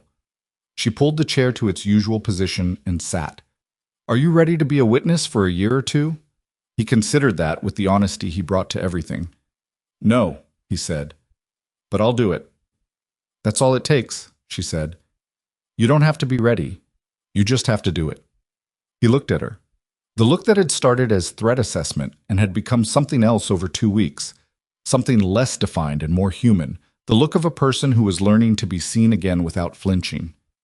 Physical therapy said I could start walking the corridor, he said. Barbara told me. It hurt, he said. Not complaining, just stating. It's going to hurt for a while, she said. The shoulder more than the side, probably. The orbital fracture is going to give you headaches in cold weather for longer than you'd like. Occupational hazard, he said. Surviving is always a bit of one, she said. He was quiet for a moment. The Portland sunlight moved slightly as a cloud passed. On the windowsill, the cup of water he'd actually drunk was empty. Lena, he said, when this is over, the testimony, the hearings, the whole process, what do you want? She thought about it honestly, which was the only way to think about a question like that. I want Danny's name in the right column, she said. I want my mother to be able to say what happened to her son and have it be true. She paused. And I want to come back to work and take care of patients who need someone in their corner. He nodded slowly. That's all? It's not small, she said. No, he agreed. It isn't. She stood. She started toward the door, then stopped. She'd stopped at this door enough times for it to feel like part of the room, like it was built into the architecture of these 2 weeks. You know, she said, when they assigned me to you, the word they used was violent. The chart said combative, non-compliant, dangerous. She looked at him. You broke a restraint bar, threw a urine sample at a doctor, and gave an orderly a dislocated shoulder. Technically, the orderly grabbed me first, he said. Technically, I know that, she said. But you were also running a covert evidence preservation operation inside a hospital while recovering from 2 gunshot wounds and a fractured orbital bone, so the word dangerous was doing a lot of heavy lifting. He looked at her for a moment. The thing that wasn't quite a smile was closer than she'd ever seen it. The first time you came in, he said, you sat down. Nobody else sat down. Standing over someone is a threat posture. I know. That's why it matters that you didn't. She held that for a second. Then she reached for the door. Falco is coming at 2 for the follow-up interview, she said. Eat your lunch before he gets here. You sound like my... He stopped. She turned around. He was looking at the window again, the Portland light in his damaged eye, his jaw in the particular set it went to when something had surfaced that he wasn't prepared for. Like your what? She said. My sister, he said. She used to say things like that. He didn't expand on the past tense, and she didn't ask. Some things you felt the shape of without needing to know the dimensions. Eat your lunch, she said again, more quietly. She went out. The corridor was ordinary, and the monitors beeped their steady patterns, and Barbara was at the station with a new shift log, and somewhere across the city, in a federal holding facility, Warren Coyle was meeting with attorneys and calculating the distance between who he'd been 48 hours ago and who he was now. She was halfway to the elevator when her phone buzzed. A number she'd stored 2 days ago, Marlowe. She answered. Carter. I wanted you to hear this from me before it hits the news, Marlowe said. Her voice had a different quality today. Still controlled, but with something under it that was not quite satisfaction and not quite relief. The specific emotional register of someone who has been working towards something for a very long time and has just seen it take a shape they can verify. The charges were filed as of 9 this morning. Coyle, Foss, both procurement officials, and 3 Black Ridge executives in supporting roles. The weapons diversion operation is documented across 14 months of financial records. The communication trail connecting all of them to the decision about your brother's unit is in the formal record. Lena pressed the elevator button. And the accident classification? Formally challenged as of this morning through the JAG office. The process will take time. It always does. But the challenge is in the record, and it has the evidentiary weight to succeed. A pause. I wanted to say what you did.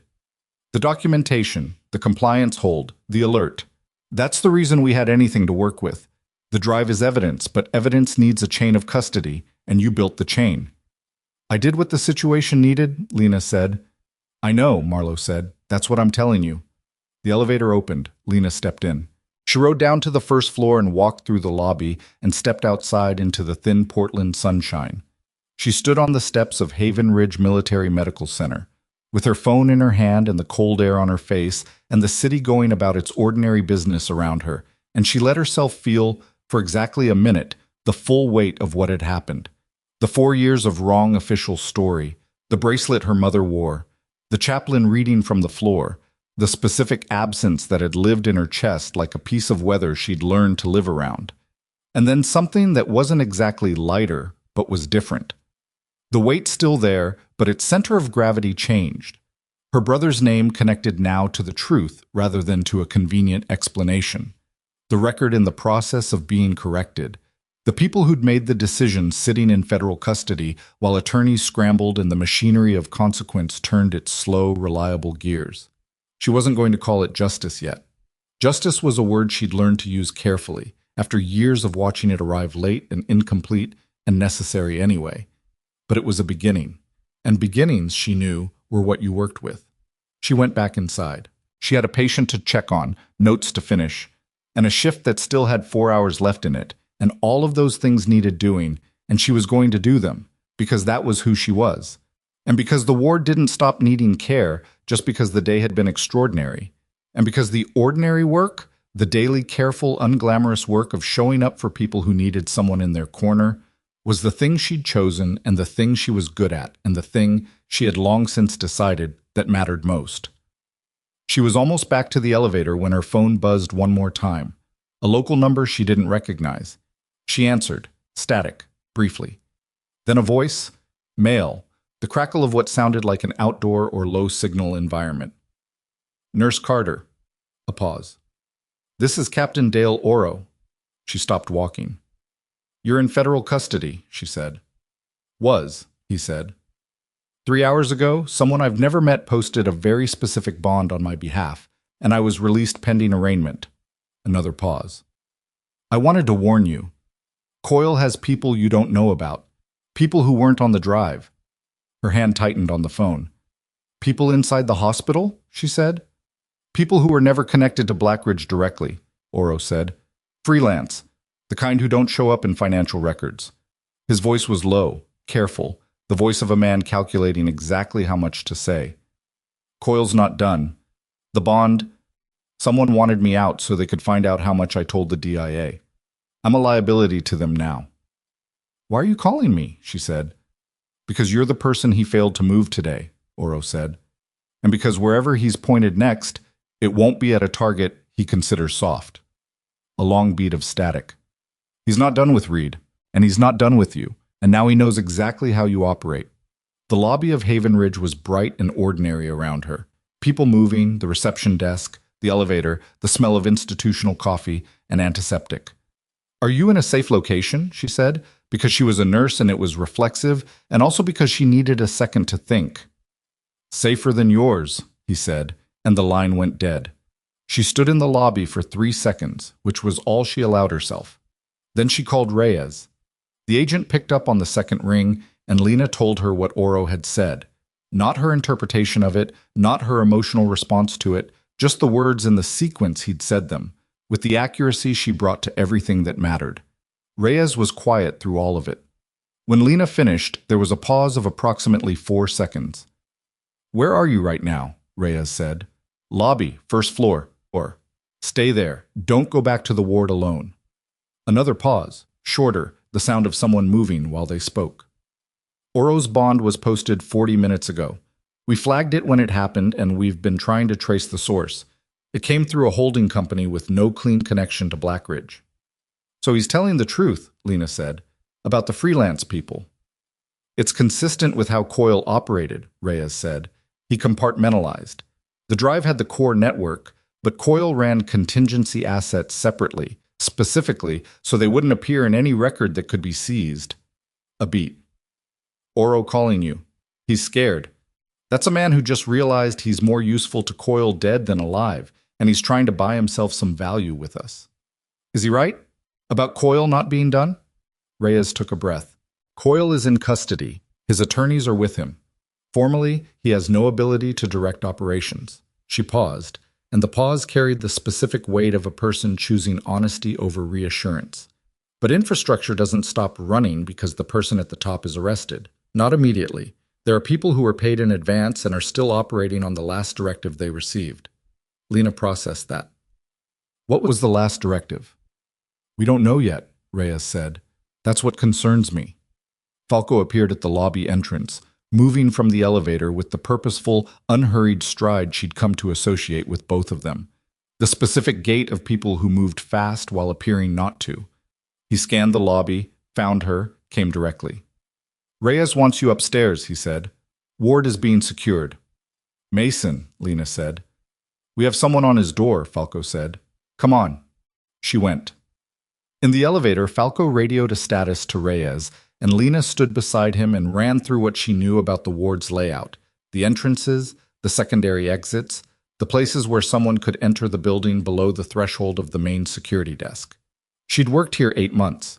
She knew the building the way nurses knew their buildings, which was differently from how administrators or security knew them. Through the logic of patient flow and emergency response, the knowledge of which doors locked from which side and which corridors had camera blind spots because the facilities team had never gotten around to the upgrade request. She shared all of it with Falco before the elevator reached the 3rd floor. He looked at her sideways.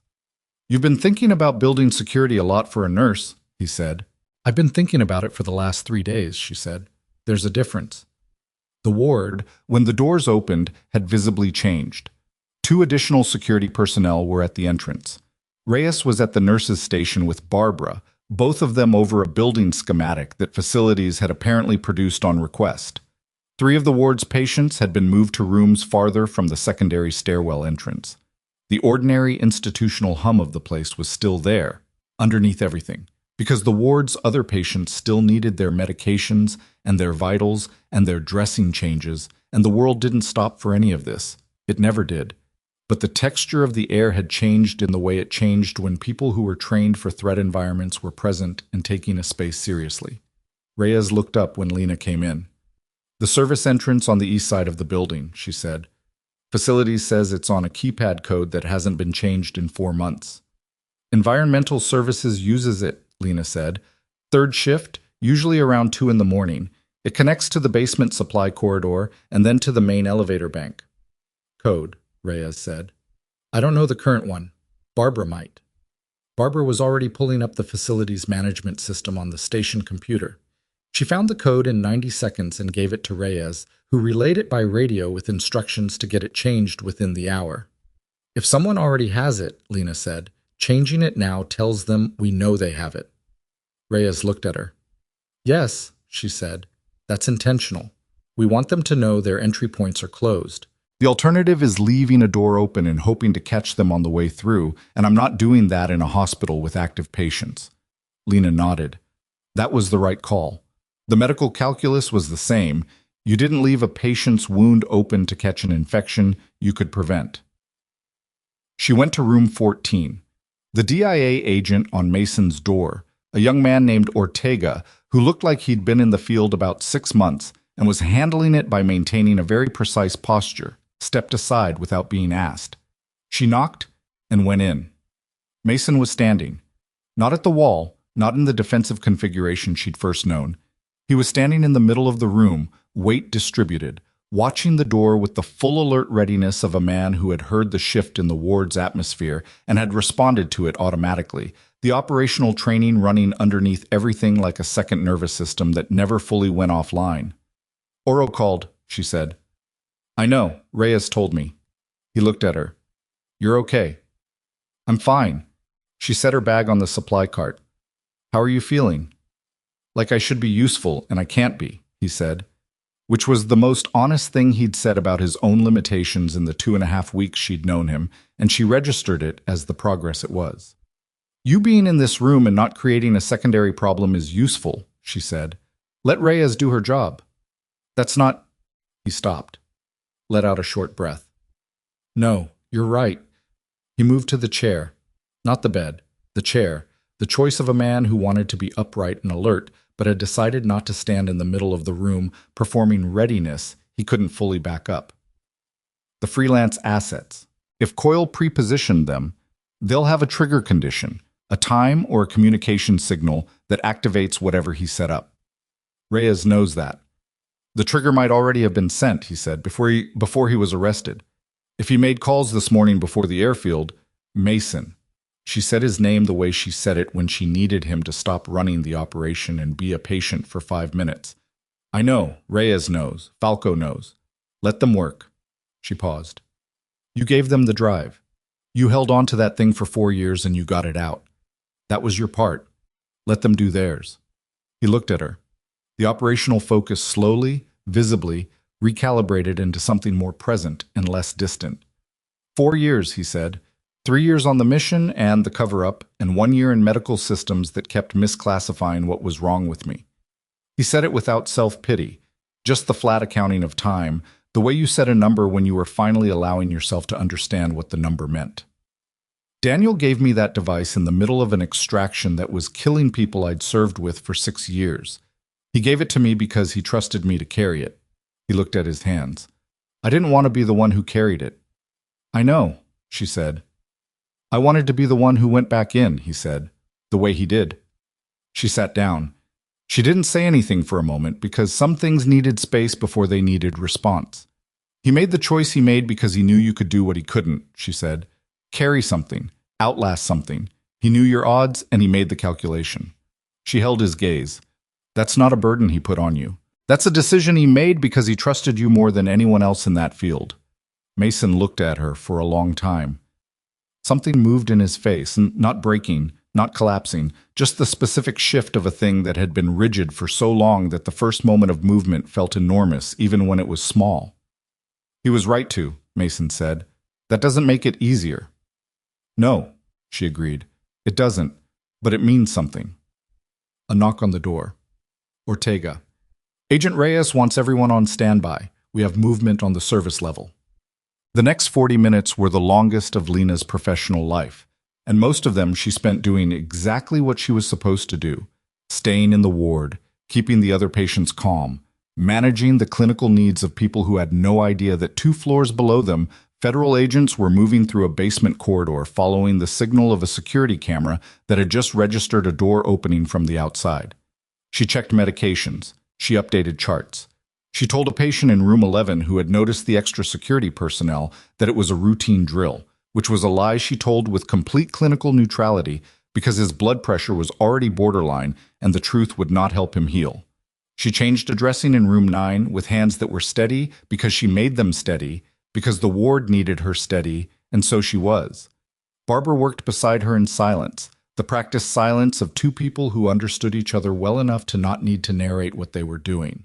Twice, Barbara's radio crackled with updates that neither of them were supposed to be listening to, and both of them heard, East Corridor clear, then later, subject in custody, basement level, no discharge of weapons.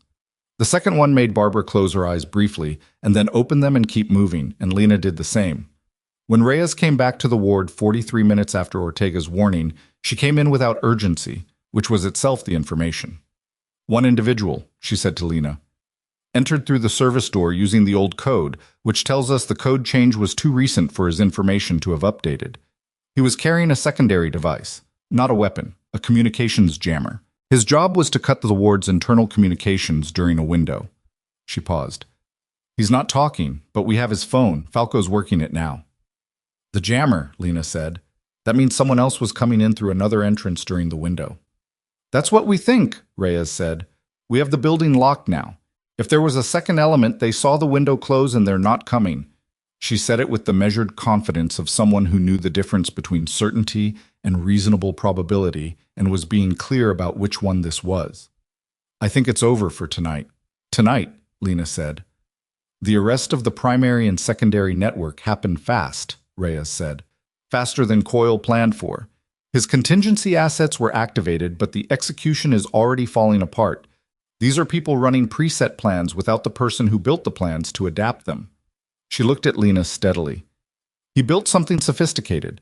Without him at the center, it's running on momentum, not intelligence. We're going to have a hard week, but I think we're past the acute phase. Lena sat down at the nurse's station. The adrenaline invoice for the second time in 3 days was significantly steeper than the first. You should go home, Barbara said, appearing at her shoulder. I mean it. You've been here 14 hours. Go home. One more check on room 14, Lena said. Barbara's expression said she'd expected that. One, she said. Mason was asleep. She pushed the door open quietly and saw him in the chair. Not the bed, still the chair, but asleep in it, head tilted back against the wall, his breathing slow and even and unguarded in a way she had never seen from him in 2.5 weeks. Ortega, outside the door, had confirmed it. He'd gone out about 20 minutes ago, mid-sentence during a conversation with Falco, the body finally collecting on a debt it had been deferring for years. She stood in the doorway for a moment. The monitoring equipment was quiet. The room was the same room it had always been. Small, institutional, the kind of space that absorbed the specifics of whoever occupied it and gave nothing back. But the quality of his stillness was entirely different from the stillness she'd first known. That first stillness had been kinetic, coiled, ready. This one was just rest. Actual, undefended rest, the kind that required some baseline of safety to occur. She checked his numbers quietly from the doorway, made a note, and left without waking him. She went home. She ate something real for the first time in 20 hours.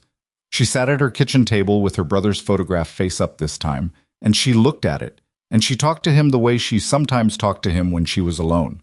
Not out loud, just the internal conversation that had no response and didn't need one. Just the act of telling him what had happened as if he might, in some way she didn't need to define or defend, already know. She slept 8 hours without waking. The week that followed was, as Reyes had said, hard. There were 3 more interviews, with Falco, with a JAG attorney, and with a Congressional Liaison Office representative who arrived on Thursday with a legal team and an agenda that Lena found exhausting in its procedural density.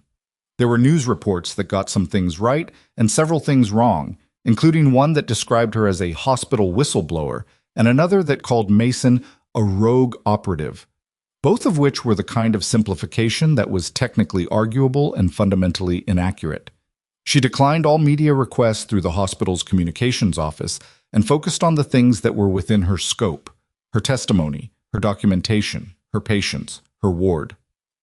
Coyle's attorneys filed a motion to suppress the drive on chain of custody grounds. The motion was denied within 48 hours because the chain of custody was impeccable. She had built it herself, step by step, time-stamped and witnessed and documented with the same discipline she brought to clinical records. The denial made no headlines. She noted it in her own private accounting of the week's events and moved on. Dale Oro provided full cooperation in exchange for a negotiated agreement and entered protective federal custody.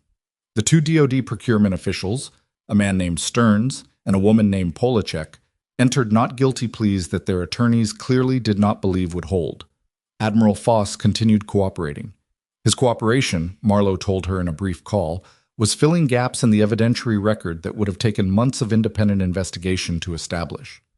Warren Coyle said nothing. He sat in federal custody behind a wall of attorneys and said nothing publicly, and what he said privately was contained in sealed depositions that Lena would probably never read. He was charged on 11 counts: weapons trafficking, conspiracy, obstruction of justice, and 4 counts directly related to the deaths of the operators on Danny's mission. The charges related to the deaths were the ones that mattered most and were the hardest to prove, and were being built with meticulous care by people who understood both the difficulty and the necessity. She was told, by Marlowe, that the case would take between 18 months and 3 years to fully prosecute. She filed that information in the same place she filed everything that was important and outside her immediate control, acknowledged, accepted, not forgotten. On the 9th day after Oro's call, the JAG office formally filed the challenge to the accident classification on Danny's mission. She was notified by email, which seemed insufficient for the weight of the thing, and she sat with her phone in her hand for a while afterward, looking at the notification, feeling the specific complicated things she felt about it. Not happiness exactly, not relief exactly, something that didn't have a clean name and didn't need one. She called her mother. They talked for 40 minutes.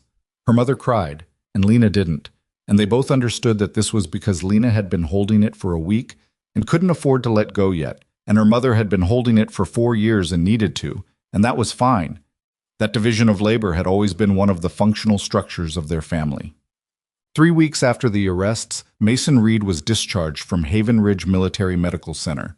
He walked out on his own, which the physical therapy team had cleared him for. Slowly, the shoulder still protective and the gait not quite what it would become in another few months of proper rehabilitation, but upright and unassisted, and that had its own meaning. He had a formal rehabilitation placement arranged at a VA facility in Seattle with a clinical team that Marlowe had personally vetted, which was not standard procedure and was exactly the right call. Lena was at the nurse's station when he came past on the way out. He stopped. "Barbara said you were on shift," he said. "Someone has to be," she said. He stood there for a moment in the way that people stood when they had a thing to say and hadn't found the form for it yet. He was in civilian clothes, actual civilian clothes, jeans and a jacket, the first time she'd seen him in anything other than a hospital gown or gray sweatpants. And he looked different, not unrecognizable, just more like a person who existed in the world and less like a person who was managing it from a defended perimeter. "I don't know how to do this," he said. "Saying goodbye to someone who—" He stopped, tried a different approach. "In my work, you don't really say goodbye. You say, 'See you on the other side,' or you don't say anything because there isn't time." He paused. "This is different." "It is," she said. "You didn't save my life because I was a SEAL," he said. "You saved it because you saw a human being when everyone else had already decided what category to put me in." She looked at him. "You saved it too," she said. "You had to decide to let someone in. That's not small." He absorbed that. "Danny used to say that being stubborn wasn't a flaw," he said. "He said in the right person it was just another word for loyal." "He was right," she said. "Yeah." He looked at her steadily. "He was right about you." She stood up and held out her hand. He took it. A handshake, firm, real, the grip of someone who had spent weeks learning to be present in a room without being ready to fight his way out of it. "Rehab in Seattle," she said. "The shoulder needs 6 months of consistent work. Don't skip sessions because you think you've done enough." "I know." "You'll think you've done enough before you have," she said. "Do it anyway." He almost smiled, closer than ever. "Yes, ma'am," he said, which coming from him was not dismissive. It was the specific shorthand of someone who had been in the military long enough for the phrase to mean understood and respected. He left. She watched him walk down the corridor and through the ward doors, and through the small window she watched him reach the elevator, and then she sat back down and picked up her pen and kept working, because the ward still needed her and the work still existed, and Mason Reed was going to be fine. She knew it the way she knew things about patients, not from the numbers, from the way a person moved when they were starting to believe they could. 6 weeks after that, on a Tuesday morning in early spring, when the Portland rain had taken a brief, unconvincing break and the light through the corridor windows was almost warm, Lena was summoned to the hospital's main conference room. She had not been told what it was about. She'd been told only that her presence was requested at 10 a.m. by the hospital's interim director, Hale's replacement, a woman named Dr. Susan Varga, who had been brought in from the Portland VA system and who moved through the building with the quiet efficiency of someone getting to know a place by understanding it rather than by asserting herself over it. The conference room was full in a way it hadn't been the last time she'd sat in it. Barbara was there. Falco. Marlowe, which surprised her. Marlowe had driven down from Seattle, which was a 2.5-hour drive. Greta Solis from compliance. 3 administrative staff she recognized. A man in naval dress uniform she did not recognize, with the insignia of a rear admiral. Not Foss, someone she hadn't met. A woman in civilian clothes beside him who held herself with the particular stillness Lena had come to associate with federal agencies. And at the far end of the table, via video screen, Colonel Sutherland in uniform from what appeared to be a command facility. Varga stood at the head of the table. She was 60, compact, with close-cropped gray hair and reading glasses pushed up on her head in the way of someone who put them there, intending to use them and kept forgetting. "Nurse Carter," she said, "thank you for coming. We'll try not to take too long." She gestured to the chair that had been placed, this time directly at the main table. Please sit. Lena sat. She looked at the room. The room looked back. This meeting has two purposes, Varga said. The first is formal. Admiral. The man in naval dress uniform opened a folder. Nurse Lena Carter, he said, with the formal register of a prepared statement. On behalf of Naval Special Warfare Command and the Department of the Navy, I am directed to express formal recognition of your actions in the period of, he read the dates, in which your decisions directly preserved the safety of a federal witness, secured critical evidentiary material in an active federal investigation, and prevented the unlawful transfer of a patient under your care. He looked up from the folder. The Naval Special Warfare Command is also directed to inform you that the formal challenge to the mission classification involving Staff Sergeant Daniel Carter has been reviewed at the highest level and has been approved for reclassification. Effective as of yesterday, the official record of that mission has been corrected.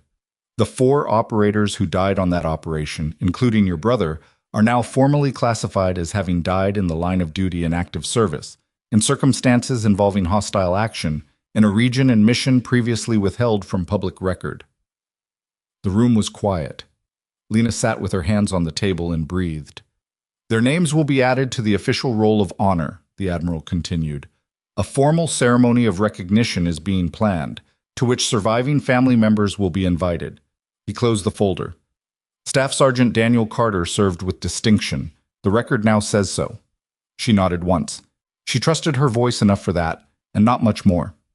Sutherland on the screen said, Nurse Carter, for what it's worth from a man who's been in this service 30 years, what you did took a specific kind of courage, the kind that doesn't come with training. It comes with knowing someone worth fighting for, she said. Her voice was level. She decided on that before she walked in, the way she decided on things before difficult situations. Not suppressing the feeling, just choosing how it came out. Yes, Sutherland said. It does. Marlowe from her chair. The second purpose.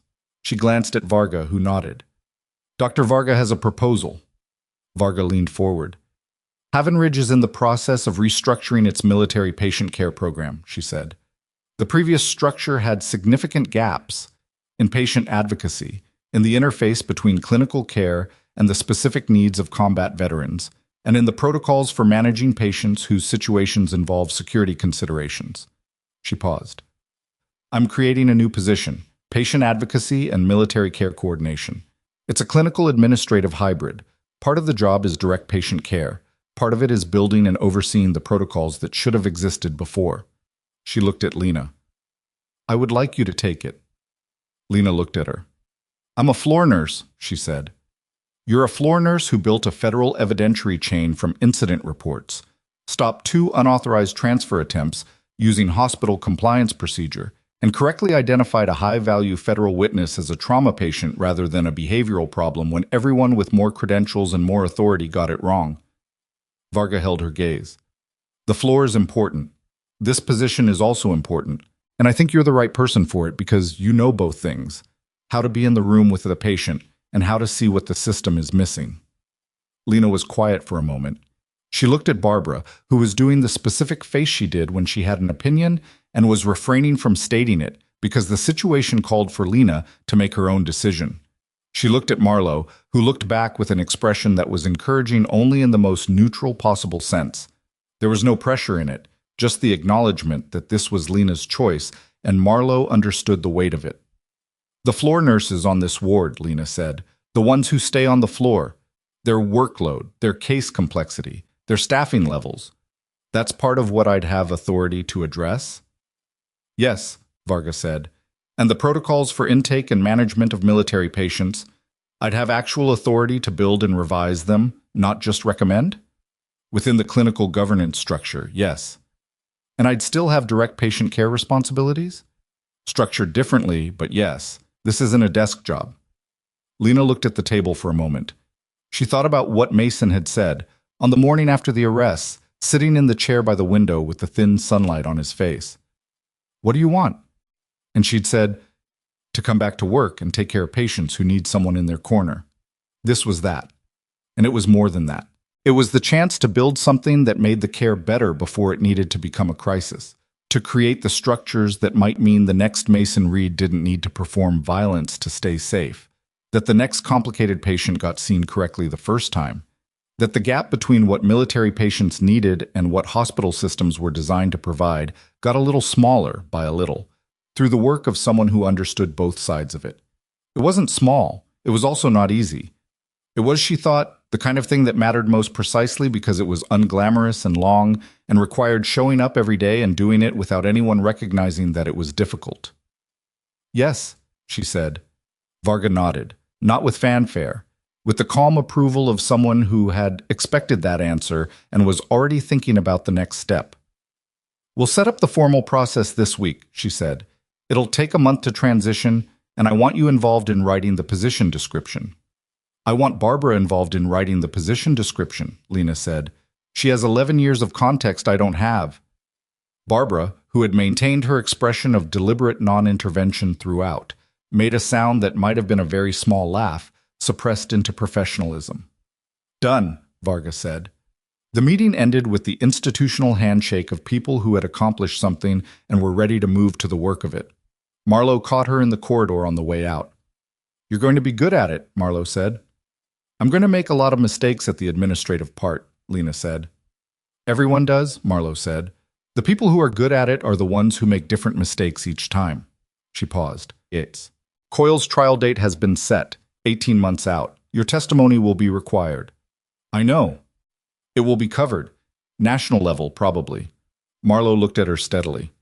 You'll be in a room with cameras and attorneys and people whose job it is to make the person on the witness stand seem unreliable. I want you to be ready for that. I've been in rooms where people tried to make me seem unreliable, Lena said. I've been doing it for 8 months on this ward. She paused. I'll be ready. Marlowe nodded once, the same nod she'd given on the bridge weeks ago. The nod of someone who had just received an answer they considered accurate. She walked toward the elevator and Lena watched her go, and then turned back toward the ward. She stopped at the window at the end of the corridor, the one with the overhang where the sparrows had built their nest back in January. The nest was still there, slightly weathered, currently unoccupied. The birds would be back when the season turned. She thought about Danny, not with the shape the thought usually had, the specific ache of the wrong story, the folded flag, the chaplain's averted eyes. With something else this time, something that was not closure, because she understood that grief didn't close, it changed its shape. It became something you carried differently rather than something you put down.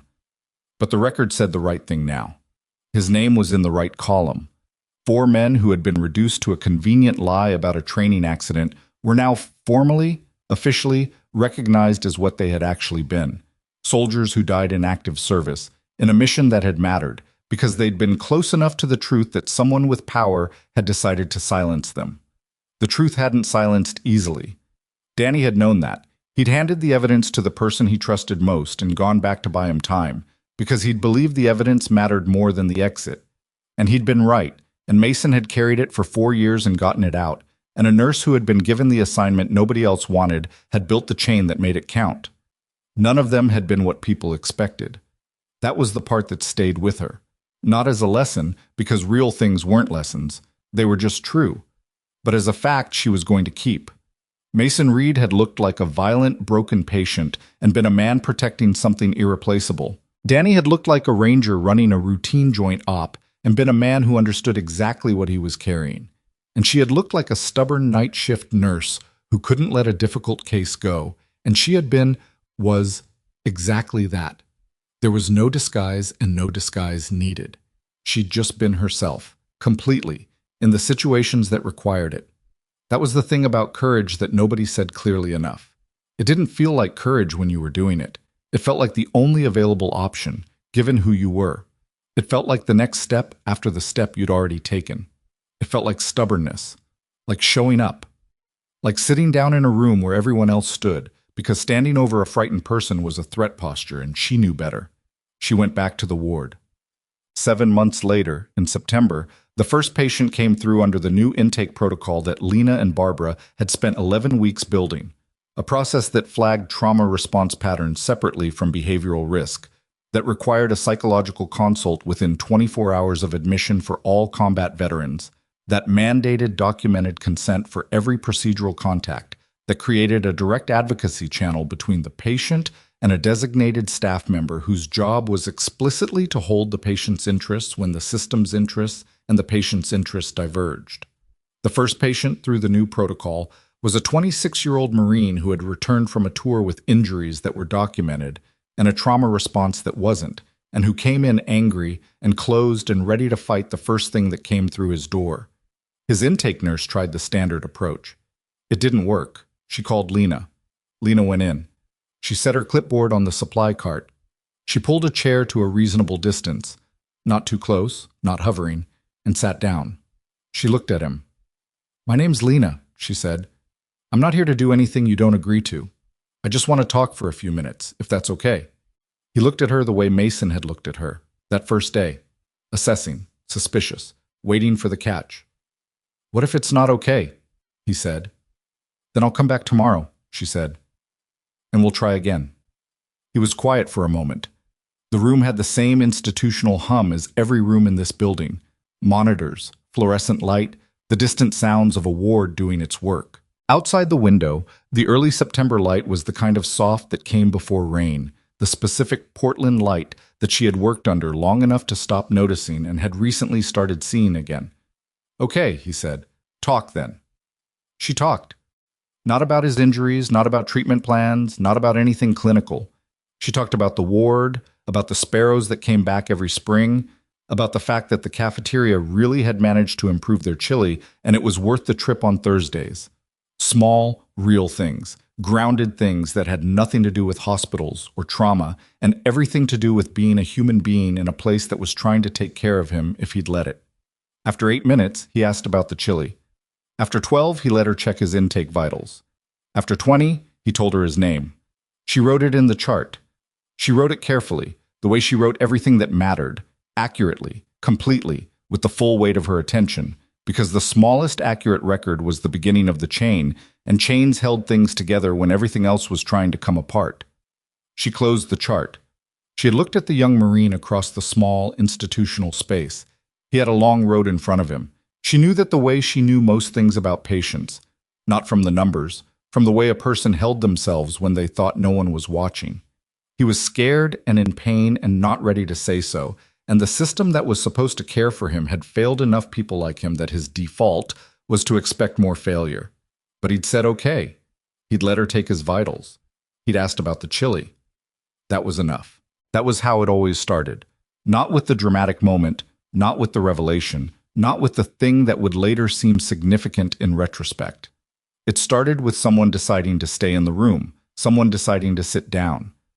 Someone deciding that the person in front of them was a human being first and a problem second, and that this distinction mattered enough to act on, every time, even when it was hard, even when nobody was watching, even when the system made it easier to look away. Lena Carter had learned that before any of this. She'd learned it from her brother, who'd gone back into a burning extraction to give covering fire because the people behind him mattered more than his exit. She'd learned it from 2 years at a VA clinic watching veterans get reduced to case files. She'd learned it from 8 months on a ward where difficult patients were difficult because they were terrified, and terror was not a behavioral problem. She'd always known it. She'd just been doing the work of it, quietly, for a long time, in places where no one was particularly paying attention. The woman they underestimated, it turned out, had never needed them to notice.